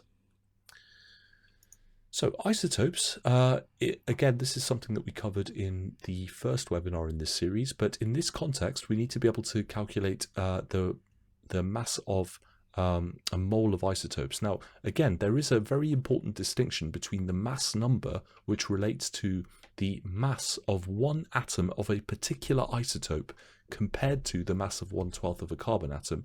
But this is very different from relative atomic mass, which is the weighted average of the masses of all of the isotopes of an element, weighted according to the percentage abundance, and then that number is compared to 1/12 of the mass of a carbon-12 atom. So the mass of an atom is mainly found in the nucleus, and protons and neutrons have an approximately equal relative mass of 1. So the mass of an atom is equal to the sum of the number of protons and neutrons, And for a particular isotope, for a particular atom of an element which has a specific number of protons and neutrons in it, this is called the mass number of the atom. So some carbon-12 atoms have 6 protons and 6 neutrons, and so the total relative mass of that isotope, carbon-12, is 12. But some other carbon atoms, because they're carbon atoms, they still have 6 protons. The atomic number of an element is always unique. So carbon is the only element that has the atomic number 6. But it does exist, as I said before, in different isotopes. So we have 3 different isotopes of carbon atoms. They're carbon atoms because they have the unique atomic number of 6, but they have different numbers of neutrons. So there's carbon-12, carbon-13, carbon-14. Carbon-12 makes up 98.93% of all carbon atoms. Carbon-13 is a very small abundance. Only 1.07% of all carbon atoms are of the carbon-13 isotope, and the remainder are made up of carbon-14, which is extremely even rarer. And so it's effectively 0, even though there are still some of them, it's negligible. And so there are other isotopes like carbon-14. So these 2 different types of carbon atoms are called isotopes of carbon, carbon-12 and carbon-14. So the 2 common isotopes of carbon are represented, as we saw, by these symbols. So the natural carbon is made up, as we saw, of about 99% of carbon-12 and a negligible proportion of carbon-14. And so to calculate, let's just simplify and let's just say that it's made up of 1% carbon-14, even though that's not necessarily the case. So if we look at the ratio of carbon-12 to carbon-14, in this kind of simplified example, it is therefore 99 to 1. So the relative atomic mass of naturally occurring carbon, if we don't take into account carbon-13, let's just say that 99% of carbon-12 is, or 99% of all carbon atoms are carbon-12, and only 1% are carbon-14. In this hypothetical example, we could calculate the relative atomic mass, but we need to do it as a weighted average, weighted according to the percentage abundance. And the way that we do this is like this. We multiply the percentage abundance by the mass numbers of the isotopes, and we add those together, and we divide them by 100 to get the relative atomic mass of carbon, the element. So the mass of 1 mole of naturally occurring carbon in this example would be 12.02 grams. This is somewhat of a simplification. The actual abundances are slightly different, as you saw here. So chlorine is another one of these elements which has a relative atomic mass which is not in expressed in whole numbers in most GCSE or in fact in all GCSE atomic or periodic tables. So this periodic table gives very kind of precise numbers for the relative atomic masses of all of these elements. But in your periodic table, there are relatively few. Most of them are rounded up or down to the nearest whole number. Chlorine is one which usually is found as expressed as 35.5. Now again, the reason for this is because chlorine is made up of different isotopes, different forms of the same atom, chlorine. And again, chlorine is the only atom that has the only element whose atoms have 17 protons in them, but these isotopes differ in the number of neutrons that they have in the nuclei of these atoms. So again, the 2 most common isotopes of chlorine are chlorine 35 and chlorine 37. Naturally occurring chlorine is approximately made up of 75% chlorine 35 atoms and 25% chlorine 37 atoms. So we can use these figures again to show why the relative atomic mass of chlorine is usually expressed as 35.5. So what we do is we take a weighted average based upon the percentage abundances. The ratio is approximately 75 to 25 or 3 to 1. So to do a weighted average, we can simply do this. We multiply the ratio, the numbers in the ratio, by the mass numbers of those 2 elements, and we divide in this case by 4.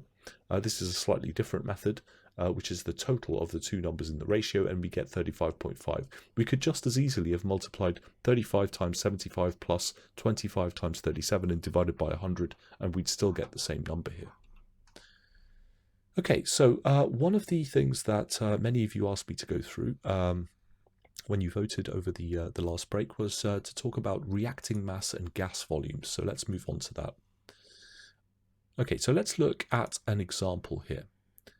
So calculate how many moles of substance are present in the following masses of substance. So these are the numbers that you're going to need. So how many moles are present in 8 grams of hydrogen? So I'm going to pause here and let you guys have a go at this. Okay, well done. Most of you got that right. Yeah, it's 4 moles. So how many moles are present in 32 grams of oxygen? So have a go at this one. Okay, very good. Yeah, so the number of moles present in that one is 1 mole.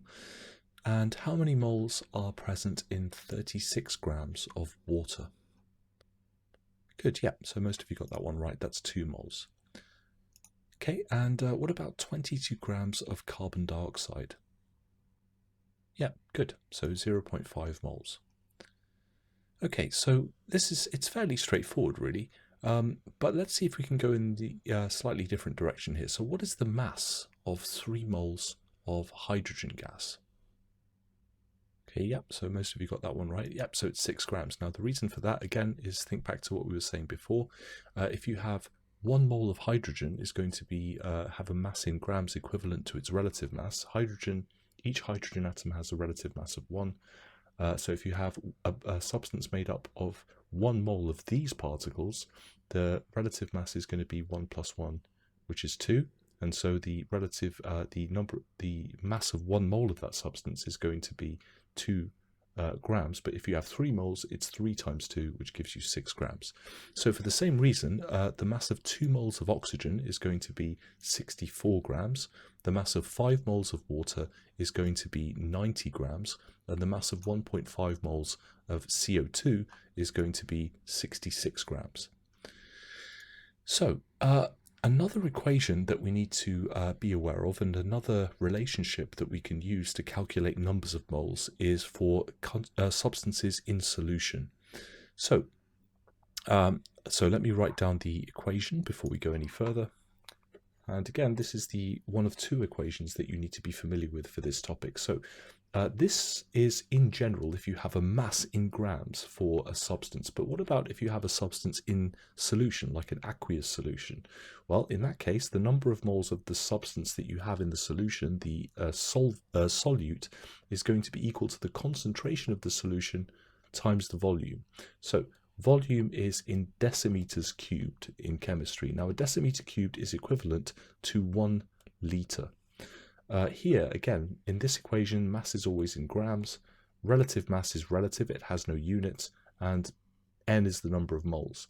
So for a solution, the standard units of concentration for a solution are moles per decimeter cubed, because again, if we rearrange this equation to make C the subject, we divide both sides by V, we get C is equal to the number of moles divided by the volume. So concentration is defined as the number of moles of particles of a solute dissolved in 1 litre, 1 decimeter cubed of a solution, moles per decimeter cubed. So now, a slightly less standard measure of concentration is mass per unit of volume, which perhaps we'll look at a little bit later on. So let's take an example here. If we have 1 decimeter cubed of solution containing 117 grams of sodium chloride, what is the concentration of this solution? So I'm going to pause here and let you have a go at this question based upon what I've just said. So what would be the concentration of this solution?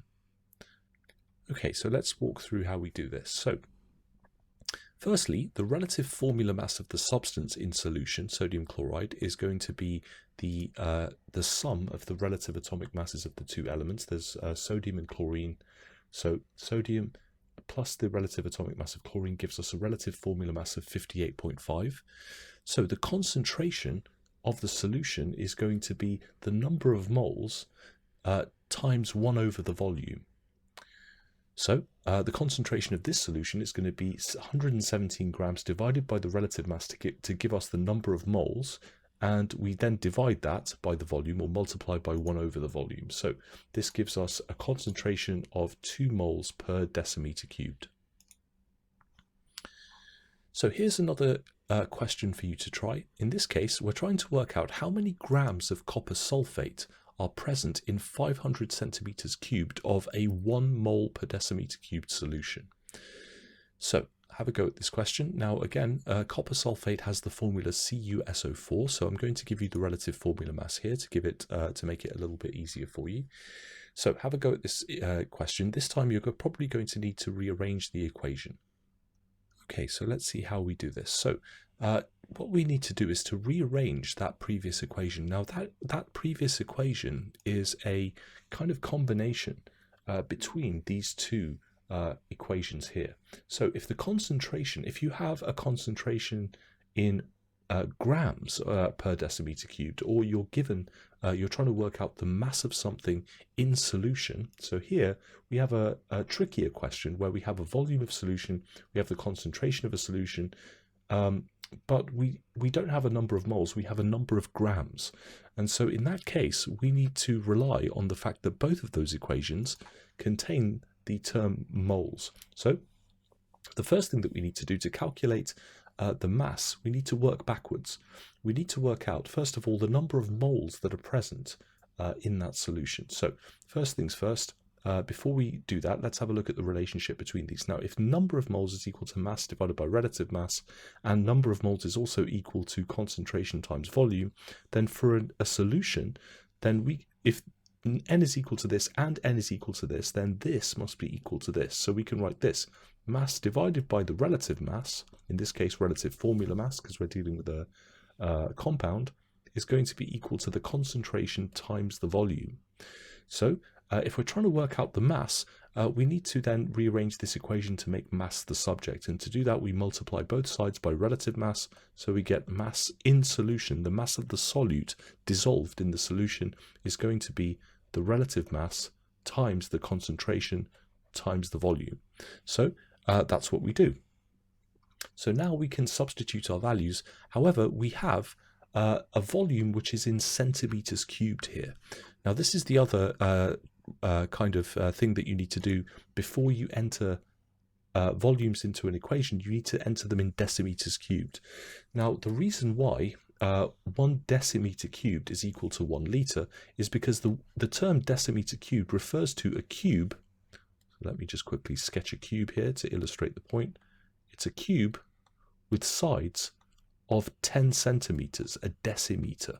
So this is 10 centimeters, or a decimeter. This is 10 centimeters, and this is 10 centimeters. So the volume of this cube is going to be 10 times 10 times 10, which is 1 liter, because 1 liter is 1,000 centimeters cubed. So what we have here is a volume measured in centimeters cubed, which is 500. So we need to convert that into decimeters cubed before we enter it into this equation. So if there's 1,000 centimeters cubed in every decimeters cubed, then 500 centimeters cubed is going to be 0.5 decimeters cubed. So now we've substituted our values in standard units into this equation. We can now calculate the mass by evaluating this and getting 79.75 grams. So we can round this up to 3 significant figures, and this gives us our answer. Okay, so let's quickly now move on to gases. Now, the final thing that you need to remember to do calculations in chemistry in terms of equations and relationships is a principle called Avogadro's law. So Avogadro also stated, along with defining Avogadro's number, that equal volumes of gases at the same temperature and pressure will contain the same number of particles. So this became known as Avogadro's law. So for example, if we have a reaction between hydrogen gas and chlorine gas to make hydrogen chloride, this would be the balance symbol equation for it. Hydrogen gas molecules are made up of pairs of hydrogen atoms. Chlorine, as we saw before, is pairs of chlorine atoms. And hydrogen chloride molecules each have 1 hydrogen bonded to 1 chlorine. So if you had 1 cubic decimeter of hydrogen gas, and 1 cubic decimeter of chlorine gas reacting together, the product, if we assume that we're doing this in a sealed container at fixed volume, at the same pressure, or rather at fixed pressure, you would have a total volume of gas of 2 decimeters cubed. So this is essentially Avogadro's law. So this means also, if we take another reaction, another example, when we're making ammonia from hydrogen and nitrogen gas, the balance symbol equation for that is this. So this means that if we take 300 centimeters cubed of hydrogen, this would have to react with 100 centimeters cubed of nitrogen to make 200 centimeters cubed of ammonia. Now, obviously, we're ignoring the fact that this is a reversible reaction here. So this illustrates the principle that 1 mole of any gas is going to have the same volume as 1 mole of any other gas at a fixed pressure and temperature. So let's have a look at how we calculate gas volumes. So this is the number that you need to kind of keep in mind. Now, at room temperature and pressure, any 1 mole of gas has a volume of 24 decimeters cubed. So we can use this relationship to calculate the volume of any number of moles of gas in centimeters cubed. The gas volume at room temperature and pressure is always going to be equal to the number of moles of gas times this molar volume. Now, this is at room temperature and pressure. There is a different set of conditions called standard temperature and pressure for which the molar volume of the gas is different.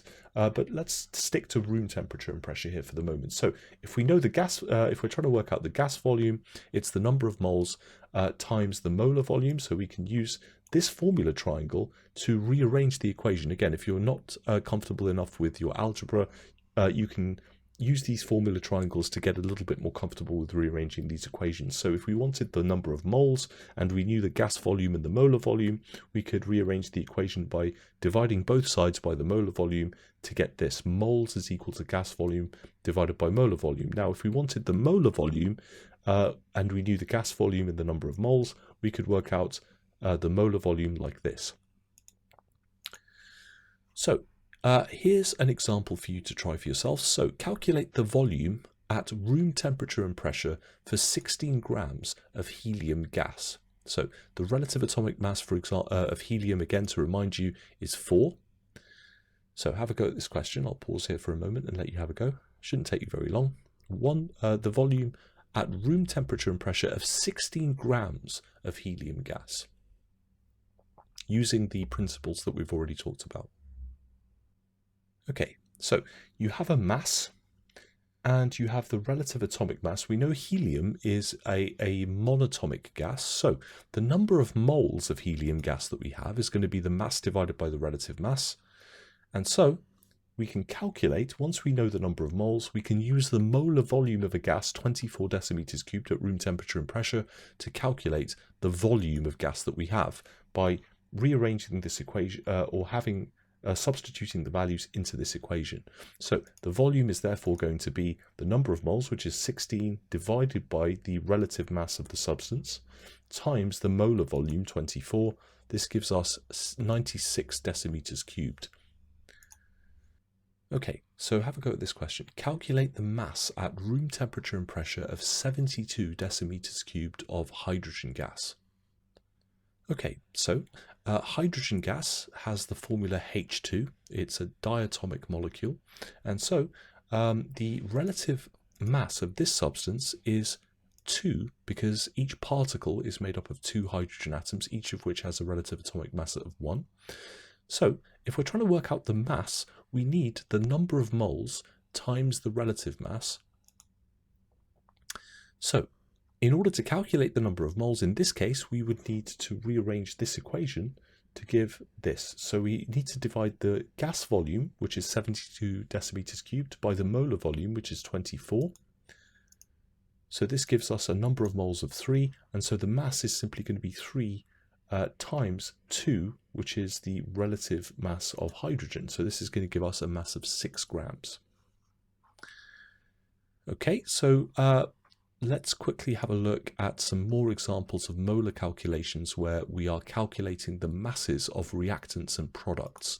And then we will break for about 5 minutes or so, and then you will have the option of extending the webinar for an extra 30 minutes if you wish, or going into the Q&A. Now there's a few good questions being asked in the Q&A box. Please do keep those coming. So let's have a look at this question. So if 10 grams of sodium chloride is produced when sodium is burned in excess chlorine, what mass of sodium was used? So this would be a question that would typically be worth anywhere from 3 to 4 marks in an exam. So let's work through this one together, and then I'll give you another couple of examples for you guys to try and solve for yourselves. So the first step in solving any such question is we need the balance symbol equation. So from what we were talking about before, this is the balance symbol equation. We then need to consider the masses. So we've got, in this equation, if we had the molar amounts of sodium chlorine and sodium chloride indicated in the equation, we would have 2 moles of sodium. Sodium, the relative mass of this substance is 23, so the mass that we would have is going to be 2 times 23, which is 46 grams of sodium. So again, that goes back to this equation here. If number of moles is mass divided by relative mass, then mass is equal to the number of moles times relative mass. If we do the same thing for chlorine, it's going to be for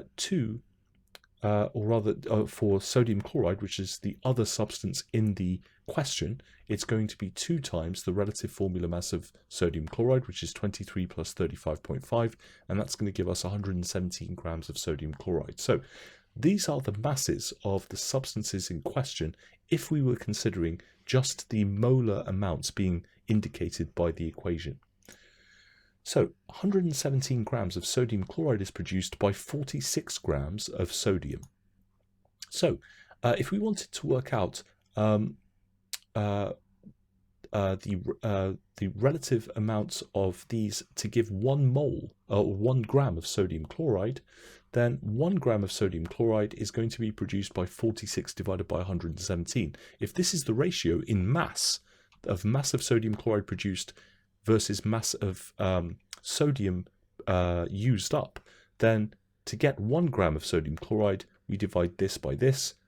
So 1 gram of sodium chloride is produced by 0.39 grams of sodium. So if you have 10 grams of sodium chloride, which we want to produce, then we're going to need to multiply that by 10. So 10 grams of sodium chloride is produced by 0.39 grams of sodium. Now there's various ways of solving problems like this. This is just one approach, but whether you want to use this approach or some other approach, have a go at this question for yourselves now. So if 5 grams of magnesium oxide is produced when magnesium is burnt in excess oxygen, again, think back to the reaction and the equation that we saw for this earlier, what mass of magnesium was used to form that 5 grams of magnesium oxide? So here you have the relative atomic mass values of magnesium and oxygen. I will show you the balance symbol equation for this. Have a go at this question and see what you can come up with. I'm going to pause here for a second and let you have a go. All right, so let's see how we work through this equation or this question. So firstly, let's calculate the mass of magnesium which produces 1 gram of magnesium oxide. So firstly, we look at the molar amounts, the molar ratios here. 2 moles of this will react with 1 mole of this to form 2 moles of this. Now, the only two substances we're considering are magnesium and magnesium oxide, because we're being told how much magnesium oxide we're producing. We're trying to work out how much magnesium was used. So just using the molar amounts in the equation to calculate the masses, we can simply multiply the number of moles times the relative mass here. So that gives us 48 grams of magnesium, and this will produce this mass of magnesium oxide, which we get by multiplying the number of moles times the relative mass of magnesium oxide. So if 48 grams of magnesium produces 80 grams of magnesium oxide, then 1 gram of magnesium oxide is going to be produced by 48 divided by 80.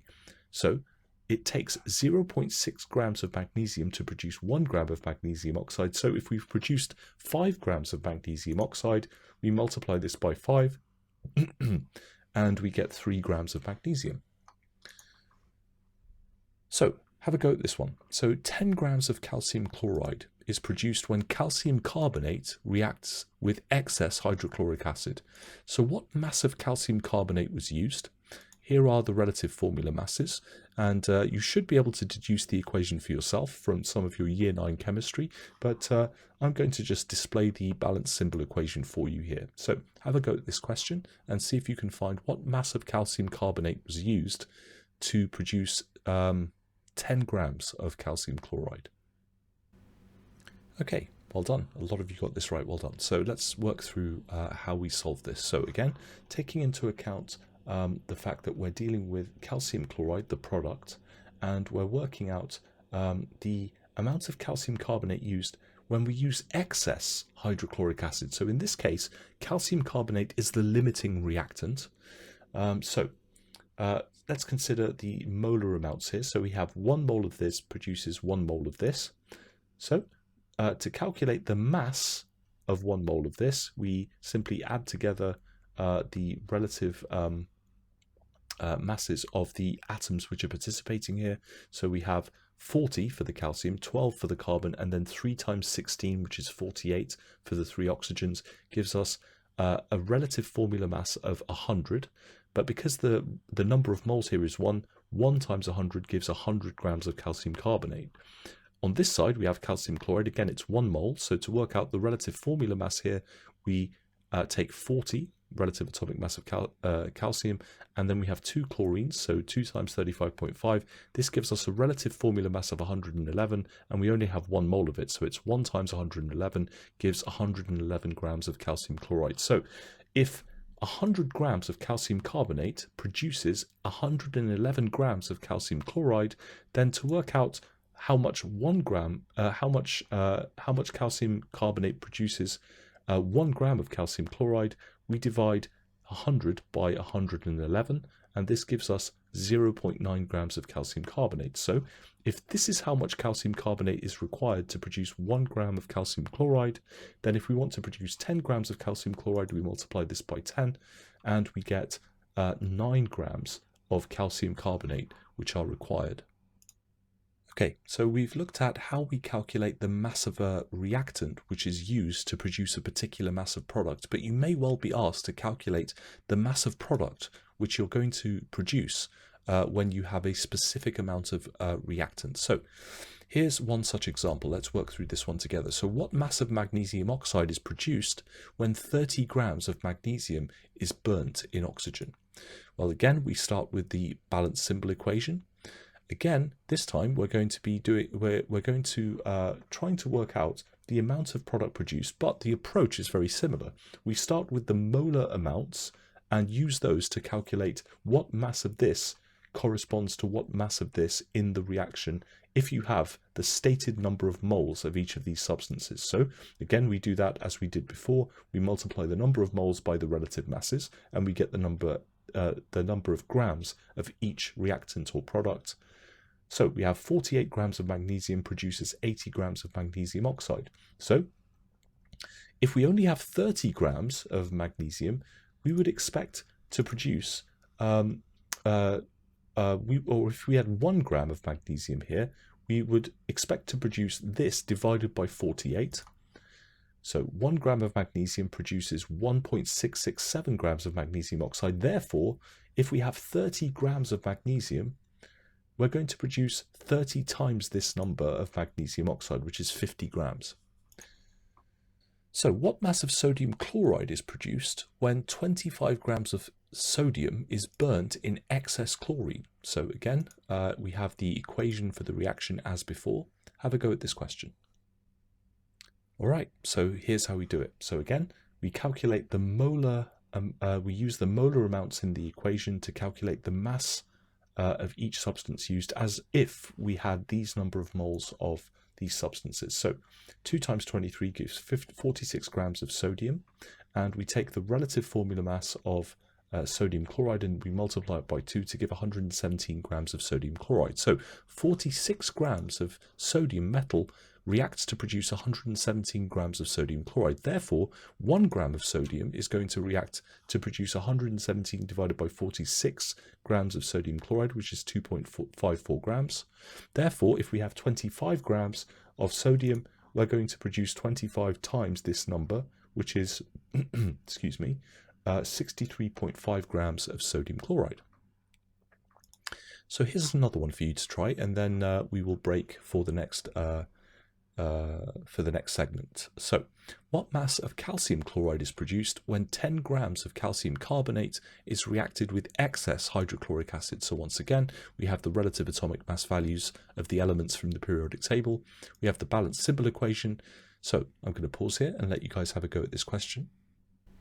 All right, well done. A lot of you got this one right. Well done. So let's have a look at how we do it. So once again, the only two substances we're concerning ourselves with are calcium chloride and calcium carbonate. Again, we are reacting with excess hydrochloric acid, and so we have more than enough of this to react all of the available calcium carbonate. So in this example, calcium carbonate is the limiting reactant. So we take the molar amounts of these two, so they're both present in the equation in 1 mole each. So we simply have the mass in grams equal to the relative mass, 100 grams for calcium carbonate, 111 grams for calcium chloride. So we work out that 1 gram of calcium carbonate is going to produce 111 divided by 100 grams of calcium chloride, so that's 1.11. And therefore, if we have 10 grams of calcium carbonate, we multiply this by 10 to get 11.1 grams of calcium chloride.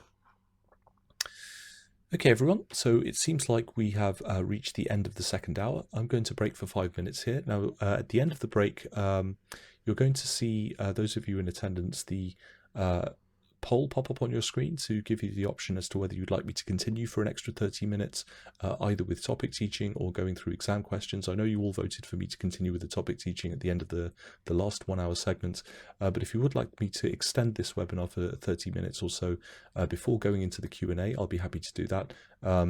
If not, then, and you'd like me to go straight into the Q&A, then please do take the time to vote on the questions that have been asked. I see that looking at the Zoom rooms, almost all of you have voted overwhelmingly so for me to go through titrations in terms of the questions that you've been asking in the Q&A. Those are the questions across all 5 of the Zoom rooms that have gained the most votes.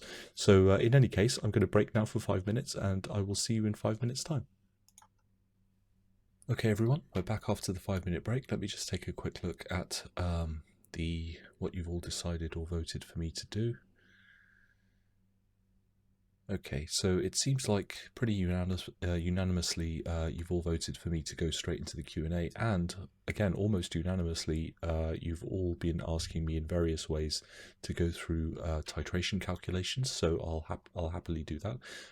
Again, just to remind you, I will be uploading the mark schemes for all of the questions in the exam questions pack that you received for this webinar as part of your booking process up to the private resources page for this webinar within 48 hours of the end of this event.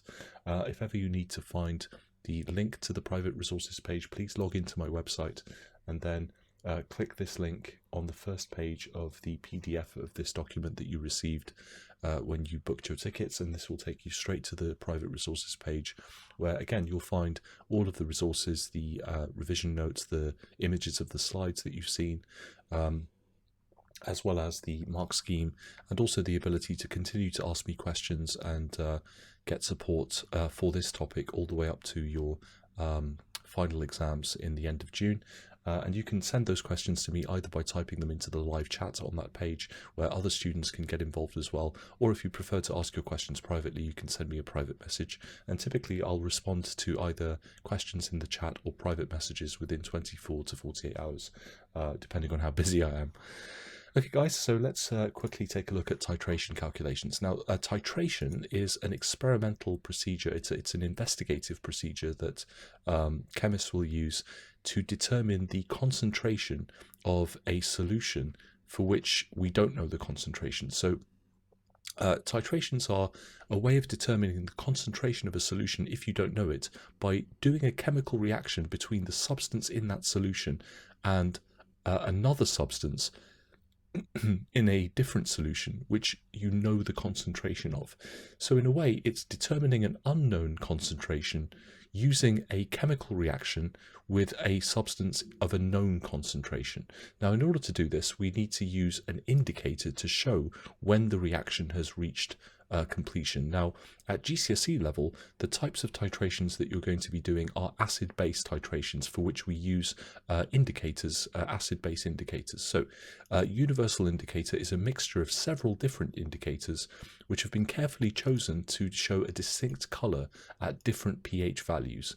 So, universal indicator paper and solution are both commonly used in school laboratories, and they will turn different colors, which you can then use to work out what the solution pH is using a color scale.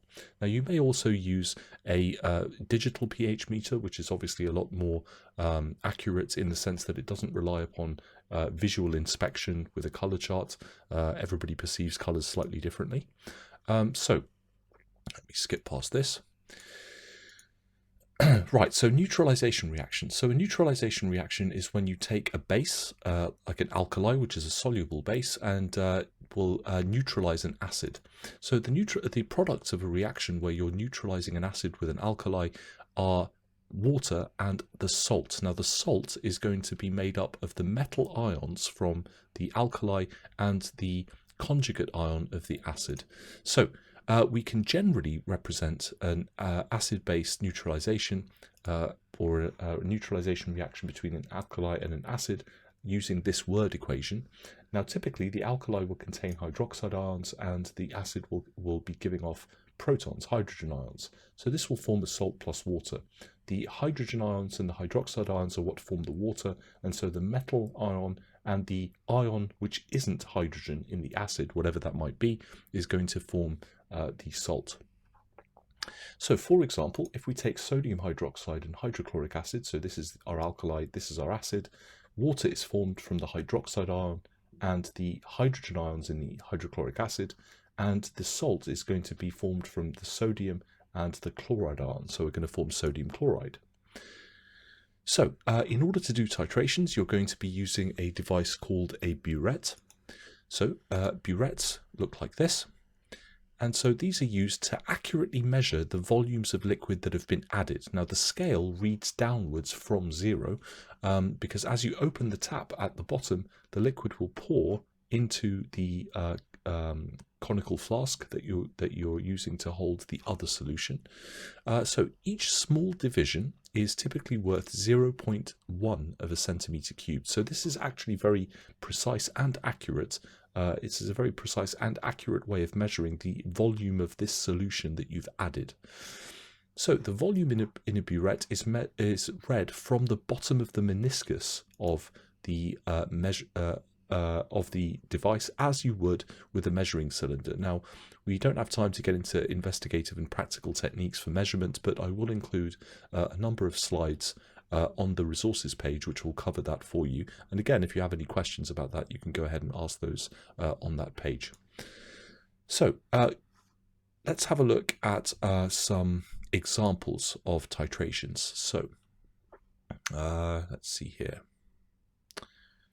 All right, so here's a worked example for you, typical kind of calculation question. So let's work through this one together, and then we'll have a look at some more examples here. So 50 centimeters cubed of sulfuric acid is neutralized with 100 centimeters cubed of a 2 molar sodium hydroxide solution. So what is the concentration of the acid? Now, first things first, we have our volumes in centimeters cubed. So this is not standard units for these calculations, because again we need decimeters cubed for that. This notation for concentration, this capital M, when you're describing a concentration, this is a shorthand way of saying moles per decimeter cubed. So I want to get you guys into the habit of approaching questions like this in a particular systematic way. So I'm going to kind of outline for you the general steps that you need to solve these kinds of molar calculations, whether they're calculation questions involving titrations or, like the ones that we saw in the previous hour, they're questions that involve calculating the amount of reactant needed to produce a certain mass of product, or the amount of product produced when you use a certain amount of reactant. The general procedure is usually about the same because it relies on the same principles of molarity. So, first thing that you need, let me use a slightly different color here.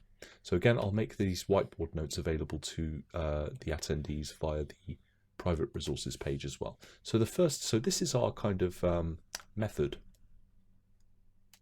for calculation questions, if you like. So the first step of the method is make sure that you have the correct balanced symbol equation. Now the reason why we need this is because what you need is the ratios of the moles of the particles of the reactants and the products. Without that, you can't do these kinds of calculations. So balanced symbol equation is the first thing that you need. And the reason for this is that it gives you your molar ratios of reactant and product particles.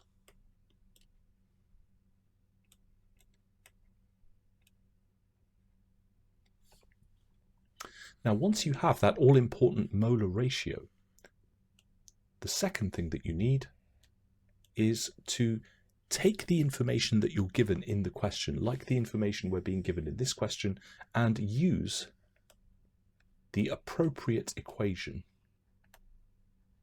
depending on whether you have masses and relative masses, or you have something in solution where you have concentrations and volumes and so on. Use the appropriate equation, either this one or this one, rearranged appropriately, to calculate the number of moles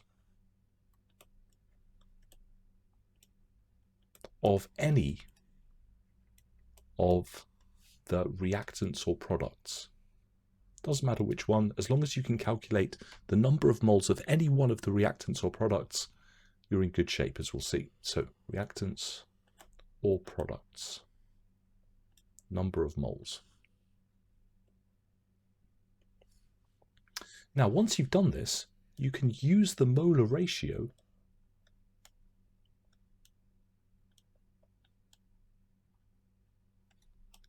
to deduce the number of moles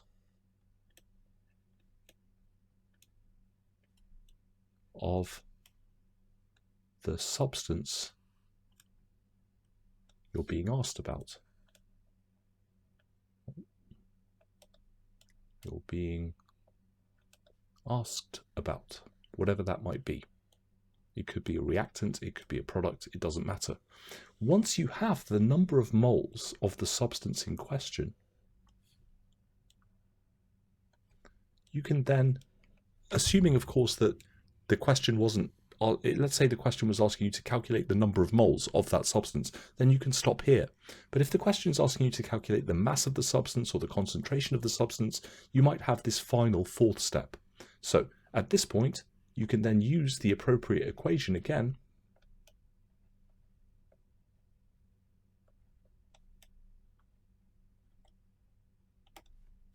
to calculate the mass, volume, concentration, etc. of the substance in question.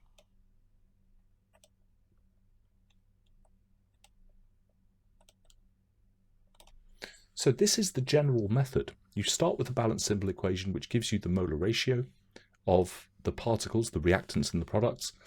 You're being asked about one of those reactants or products, so as long as you can calculate from the information given in the question which of those, what the number of moles of any one of those substances, you can then use that molar ratio to work out the number of moles of the substance in question.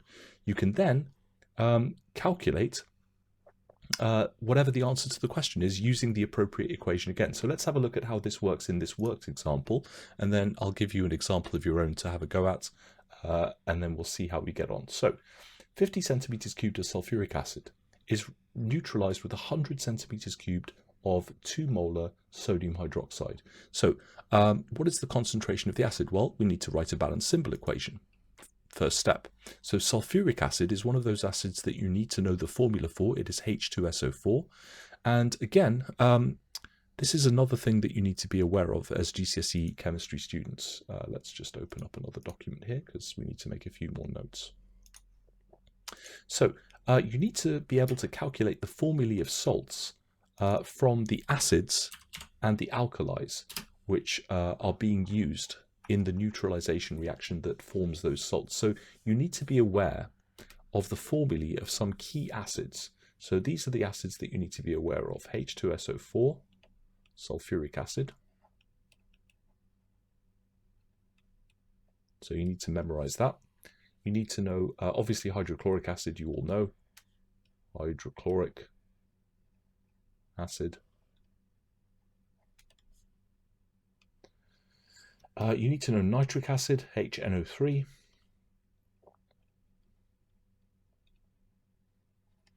Let's see, you need to know carbonic acid, H2CO3.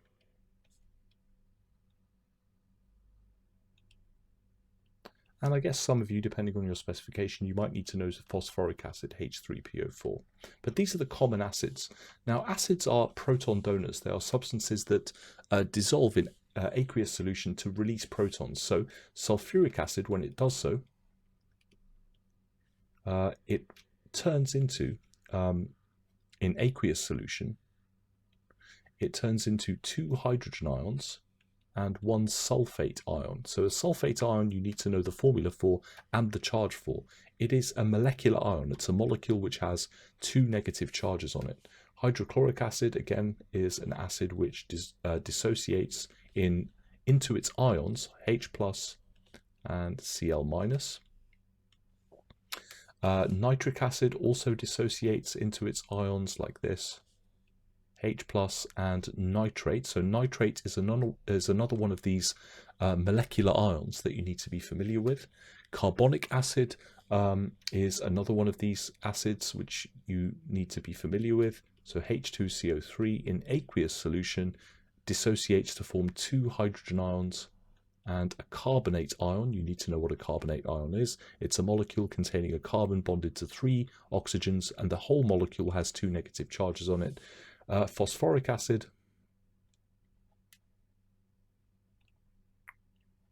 is H3PO4, and this dissociates into 3 hydrogen ions and 1 phosphate ion. So the phosphate ion PO4 is 3 minus. So these are the molecular ions that you need to be familiar with. These are the formulae of some of the acids you need to be familiar with. These will make it easier for you to solve questions like this. So in this question, the balanced symbol equation will be this. Now the reason why the formula of the salt is this is because sodium is Na+, sulfate is 2 minus, so you need 2 sodium ions to balance the charge on 1 sulfate ion. So you need to, you may be required to construct a balanced symbol equation from information like this. If you don't know that the sulfuric acid molecule has this formula, that sulfuric acid has this formula, and you don't know that a sulfate ion has 2 negative charges, then you're not going to be able to work out from first principles what the sodium sulfate salt is, or what the formula of the sodium sulfate salt is, and therefore you're not going to be able to work out the balanced symbol equation. So now that we have our balanced symbol equation, we have our molar ratio. The balanced symbol equation gives you the molar ratio of the reactants and products. So the substances that are being mentioned in the question are sulfuric acid and sodium hydroxide. So the only 2 substances that we're interested in here is sulfuric acid and sodium hydroxide. The molar ratio between those 2 substances is 1 to 2. That is our molar ratio. So our molar ratio is 1 to 2. So the number of moles of alkali is what we need to calculate next. So again, look at step 3 of this method. Once you've got your molar ratio, or step 2 of the method, once you've got the molar ratio, you can now use the information in the question to calculate the number of moles of any of the reactants or products that you have sufficient information for. Now, we've been told we have 50 centimeters cubed of sulfuric acid, we've been told that we have this volume of 2 molar sodium hydroxide. So the only substance that we've been given information about that we have sufficient information for to calculate number of moles is sodium hydroxide, because we have the volume and the concentration. If we have the volume and the concentration, then we have both of the values necessary to calculate the number of moles. So we calculate the number of moles of sodium hydroxide in this case. So to do that, we use that equation, the number of moles of alkali. So number of moles is equal to concentration times volume. However, our volume is not in decimeters cubed. We must convert this into decimeters cubed. So number of moles of alkali is going to be the concentration 2 times the volume, which is 100 centimeters cubed divided by 1,000 to get decimeters cubed. If there are 1,000 centimeters cubed in a decimeter cubed, then to convert this into decimeters cubed, we divide by 1,000. So we multiply that by the concentration and we get 0.2 moles. So now we've done step 2.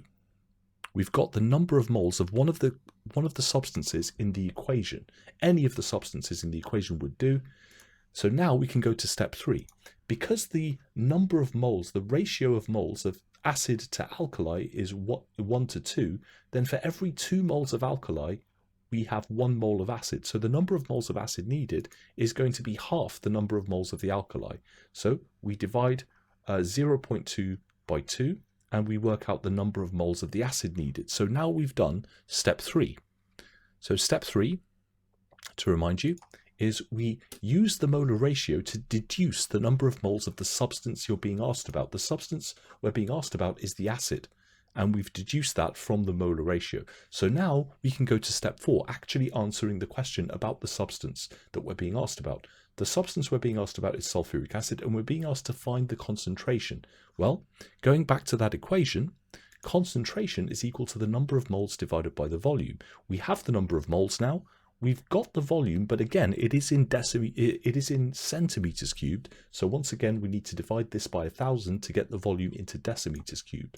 So concentration of the acid is going to be the number of moles times the volume in decimeters cubed, but this is flipped over because we've kind of rearranged the equation. So the concentration of the acid is 0.1 times this, which is 2 moles. Again, if the concentration is equal to number of moles divided by volume, let me just show you why that calculation was like that. So in this particular example, if we're trying to calculate the concentration, and this is equal to number of moles divided by the volume, well, the volume is 50 divided by 1,000,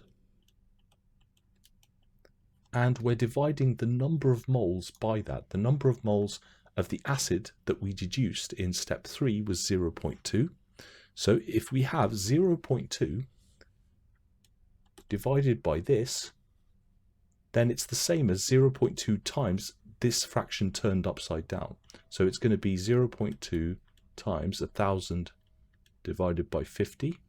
And so this is why there's a kind of this fraction flipped upside down. So the concentration of the acid is given by this. We evaluate, we get 2 moles, 2 moles per decimeter cubed. Okay, so let me give you another. Well, actually, let me have a look at the second highest voted question here, because that's titration. So I hope that's answered your question. So let's actually work through one more example of this. So I'm going to pause here and let you guys have a crack at this question for yourselves. So 25 centimeters cubed of sulfuric acid is neutralized with 25 centimeters cubed of 2 molar sodium hydroxide. So it's the same balanced symbol equation as you saw before. What is the concentration of the acid in this case? So I'm going to pause here, let you guys have a go at this question. All right, so let's see. Let's check your answer here. So a lot of you have said 2 moles per decimeter cubed. So let's check your answer. Nope.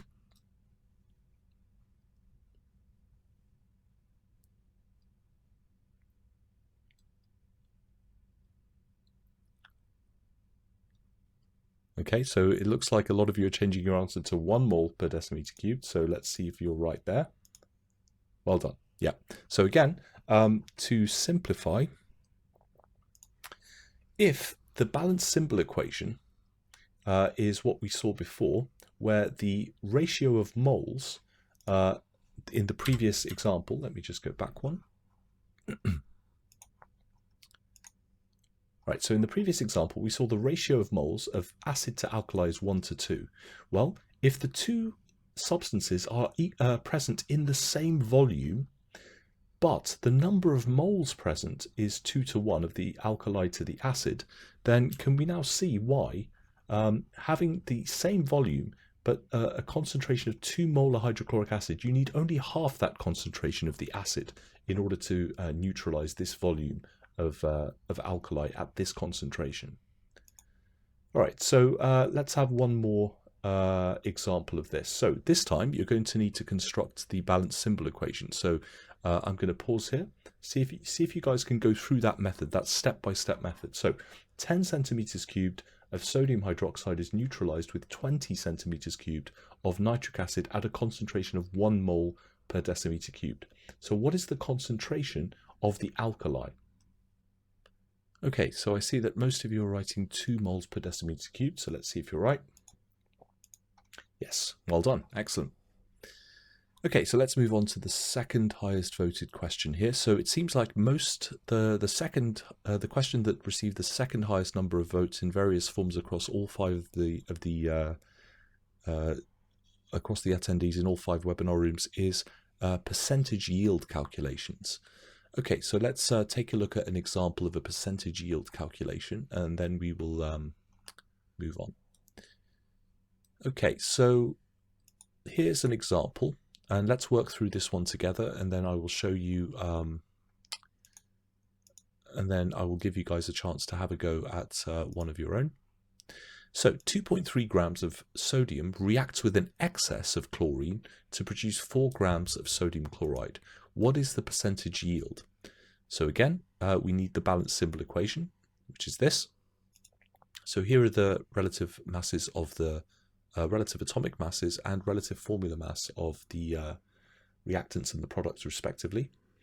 So first of all, we have 2.3 grams of sodium. So let's work out the number of moles of sodium that we've got. So number of moles, again, is mass divided by relative mass. So mass in grams divided by relative mass, which is going to give us 0.1 moles. So we start with 0.1 moles of sodium. So theoretically, if all of that sodium reacts, and again, sodium is the limiting reactant here because we have excess chlorine. That's what excess means. It means that you have more than enough of that reactant to completely react the other reactant. So if that's the case, then if the ratio is 2 to 1 of moles, then for every 2 moles of this, you're going to react it with 1 mole of this. So if we have 0.1 moles of this, we're going to react it with half the number of moles of this, but we're interested in the sodium chloride, 4 grams of sodium chloride. So theoretically, if all of it reacted, if all the sodium reacted, the ratio is 2 to 2, which is the same as 1 to 1. So if we're starting with 0.1 mole of sodium, we're going to produce, in theory, 0.1 moles of sodium chloride. But that's theoretical. The actual yield of an actual real chemical reaction is never going to be the same as the theoretical yield, because you have certain unwanted impurities in the reactants and products. You have other conditions, for example, which may result in you producing less than the theoretical yield. So we're being told what mass of sodium chloride we actually produced, 4 grams of sodium chloride.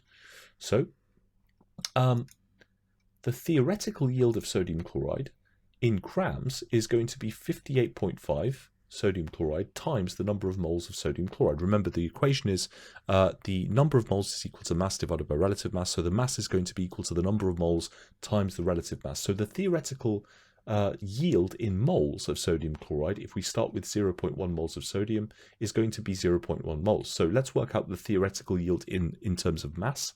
It's going to be 58.5, the relative formula mass, times 0.1, the number of moles. So theoretically, if we assume all of the sodium that we started with reacts, we would get 5.85 grams.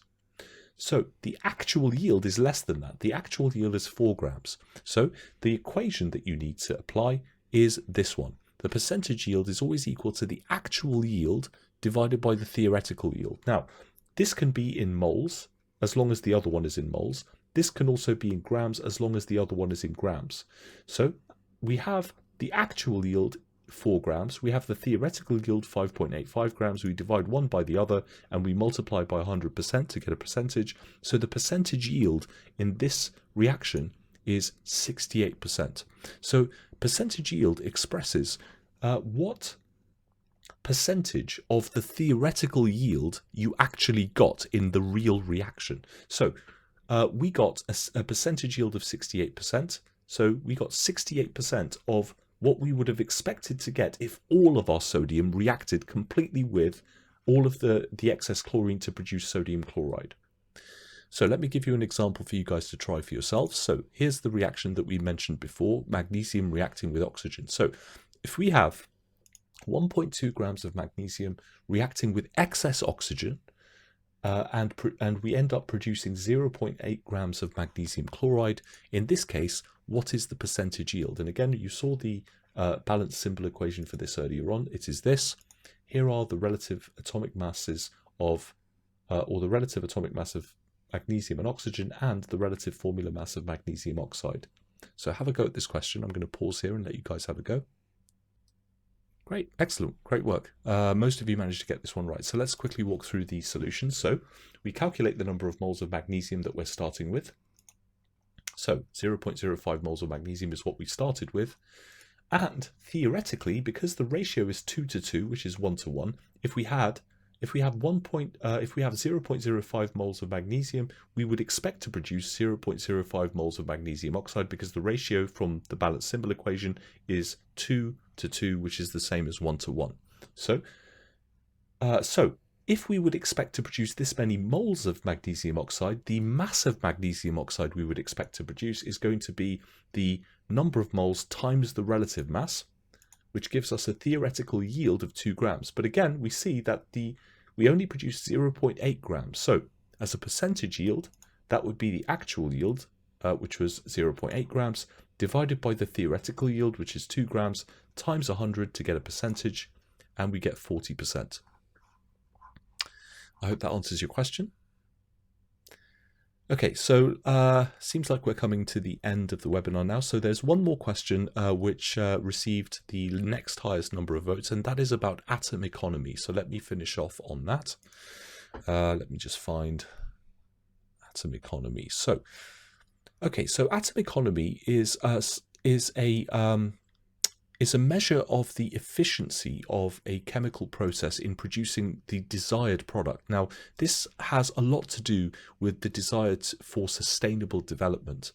Now, this is defined as development or production of substances or human processes which meets the present needs for development without compromising the ability of future generations to meet their own needs.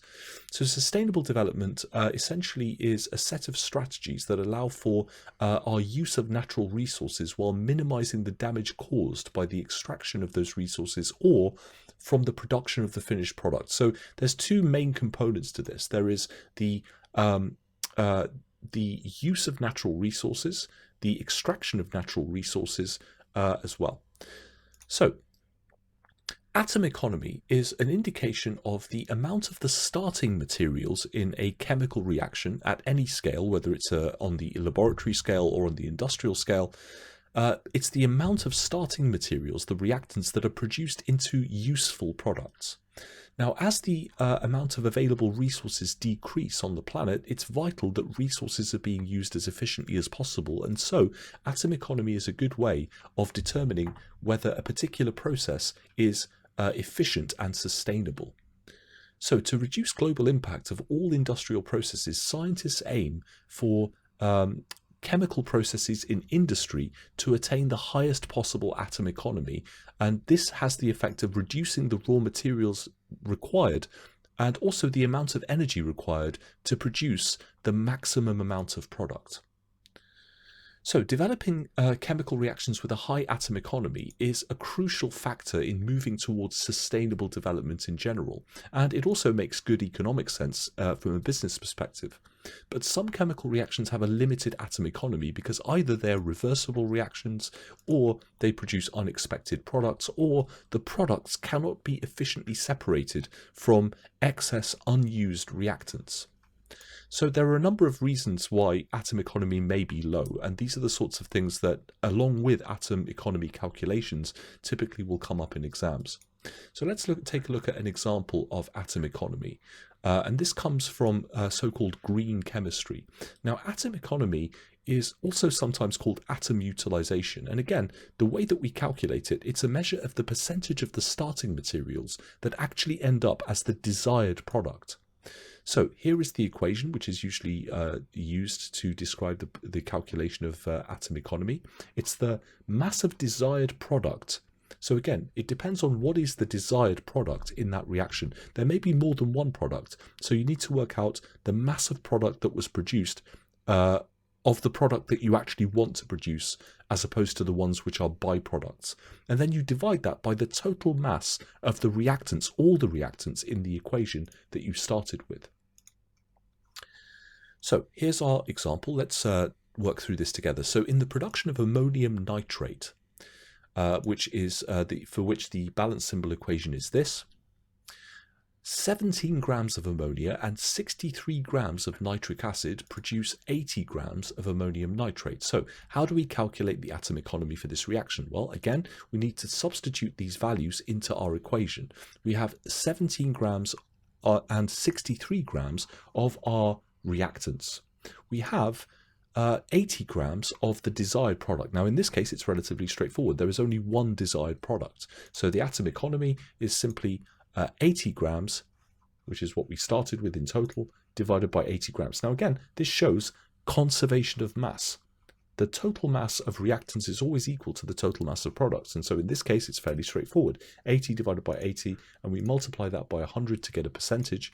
And so the atom economy for this reaction is 100% because there are no waste products. But here is an example for you guys to try and work out for yourselves. So in the smelting of iron, which requires carbon, or coke as it's called, we have iron oxide, iron 3 oxide, or rather iron 3 oxide, reacting with carbon to produce iron and carbon dioxide. So for every 320 grams of iron oxide, 224 grams of iron is produced. So have a crack at this question. Calculate the atom economy for this reaction. So again, we have 320 grams of iron oxide. Now you also need the number of grams of carbon, so I'm going to give that to you. So 36 grams. All right. Okay, so let's work through this together. So if these are the masses of the reactants, and this is the mass of the desired product, we don't really need to work out the mass of the carbon dioxide, but if you need to know, you can simply subtract 224 from the total of these to give 132. So the atom economy in this case is the desired product is iron, and the total mass of the products can be calculated using this. So 224 divided by the sum of these two, and then times 100% to get a percentage, 63%. Now, in this case, it's not 100 because carbon dioxide is a waste product. It's not the desired product. It's a product that we don't actually need. So we can't actually have an atom economy for this reaction of 100%. This could be improved if we could find a use for the carbon dioxide, because then it wouldn't be an undesired byproduct. Okay, everyone, it seems like we've come to the end of our webinar for today. So once again, thank you for taking part. I hope that was useful to all of you. And again, if you have any questions after this webinar finishes, those of you in attendance can always go to the private webinar resources page for this, which you all have the links to in your exam questions pack. I will upload both the mark schemes for that and these whiteboard notes for you, as well as the images of the slides. And there are a number of other slides in this webinar that we haven't gotten to because they didn't receive that many votes, but you'll be able to view these as well on that page as well. All right, guys, thank you for taking part. I hope that was useful to all of you, and I will see you in the next one. Take care.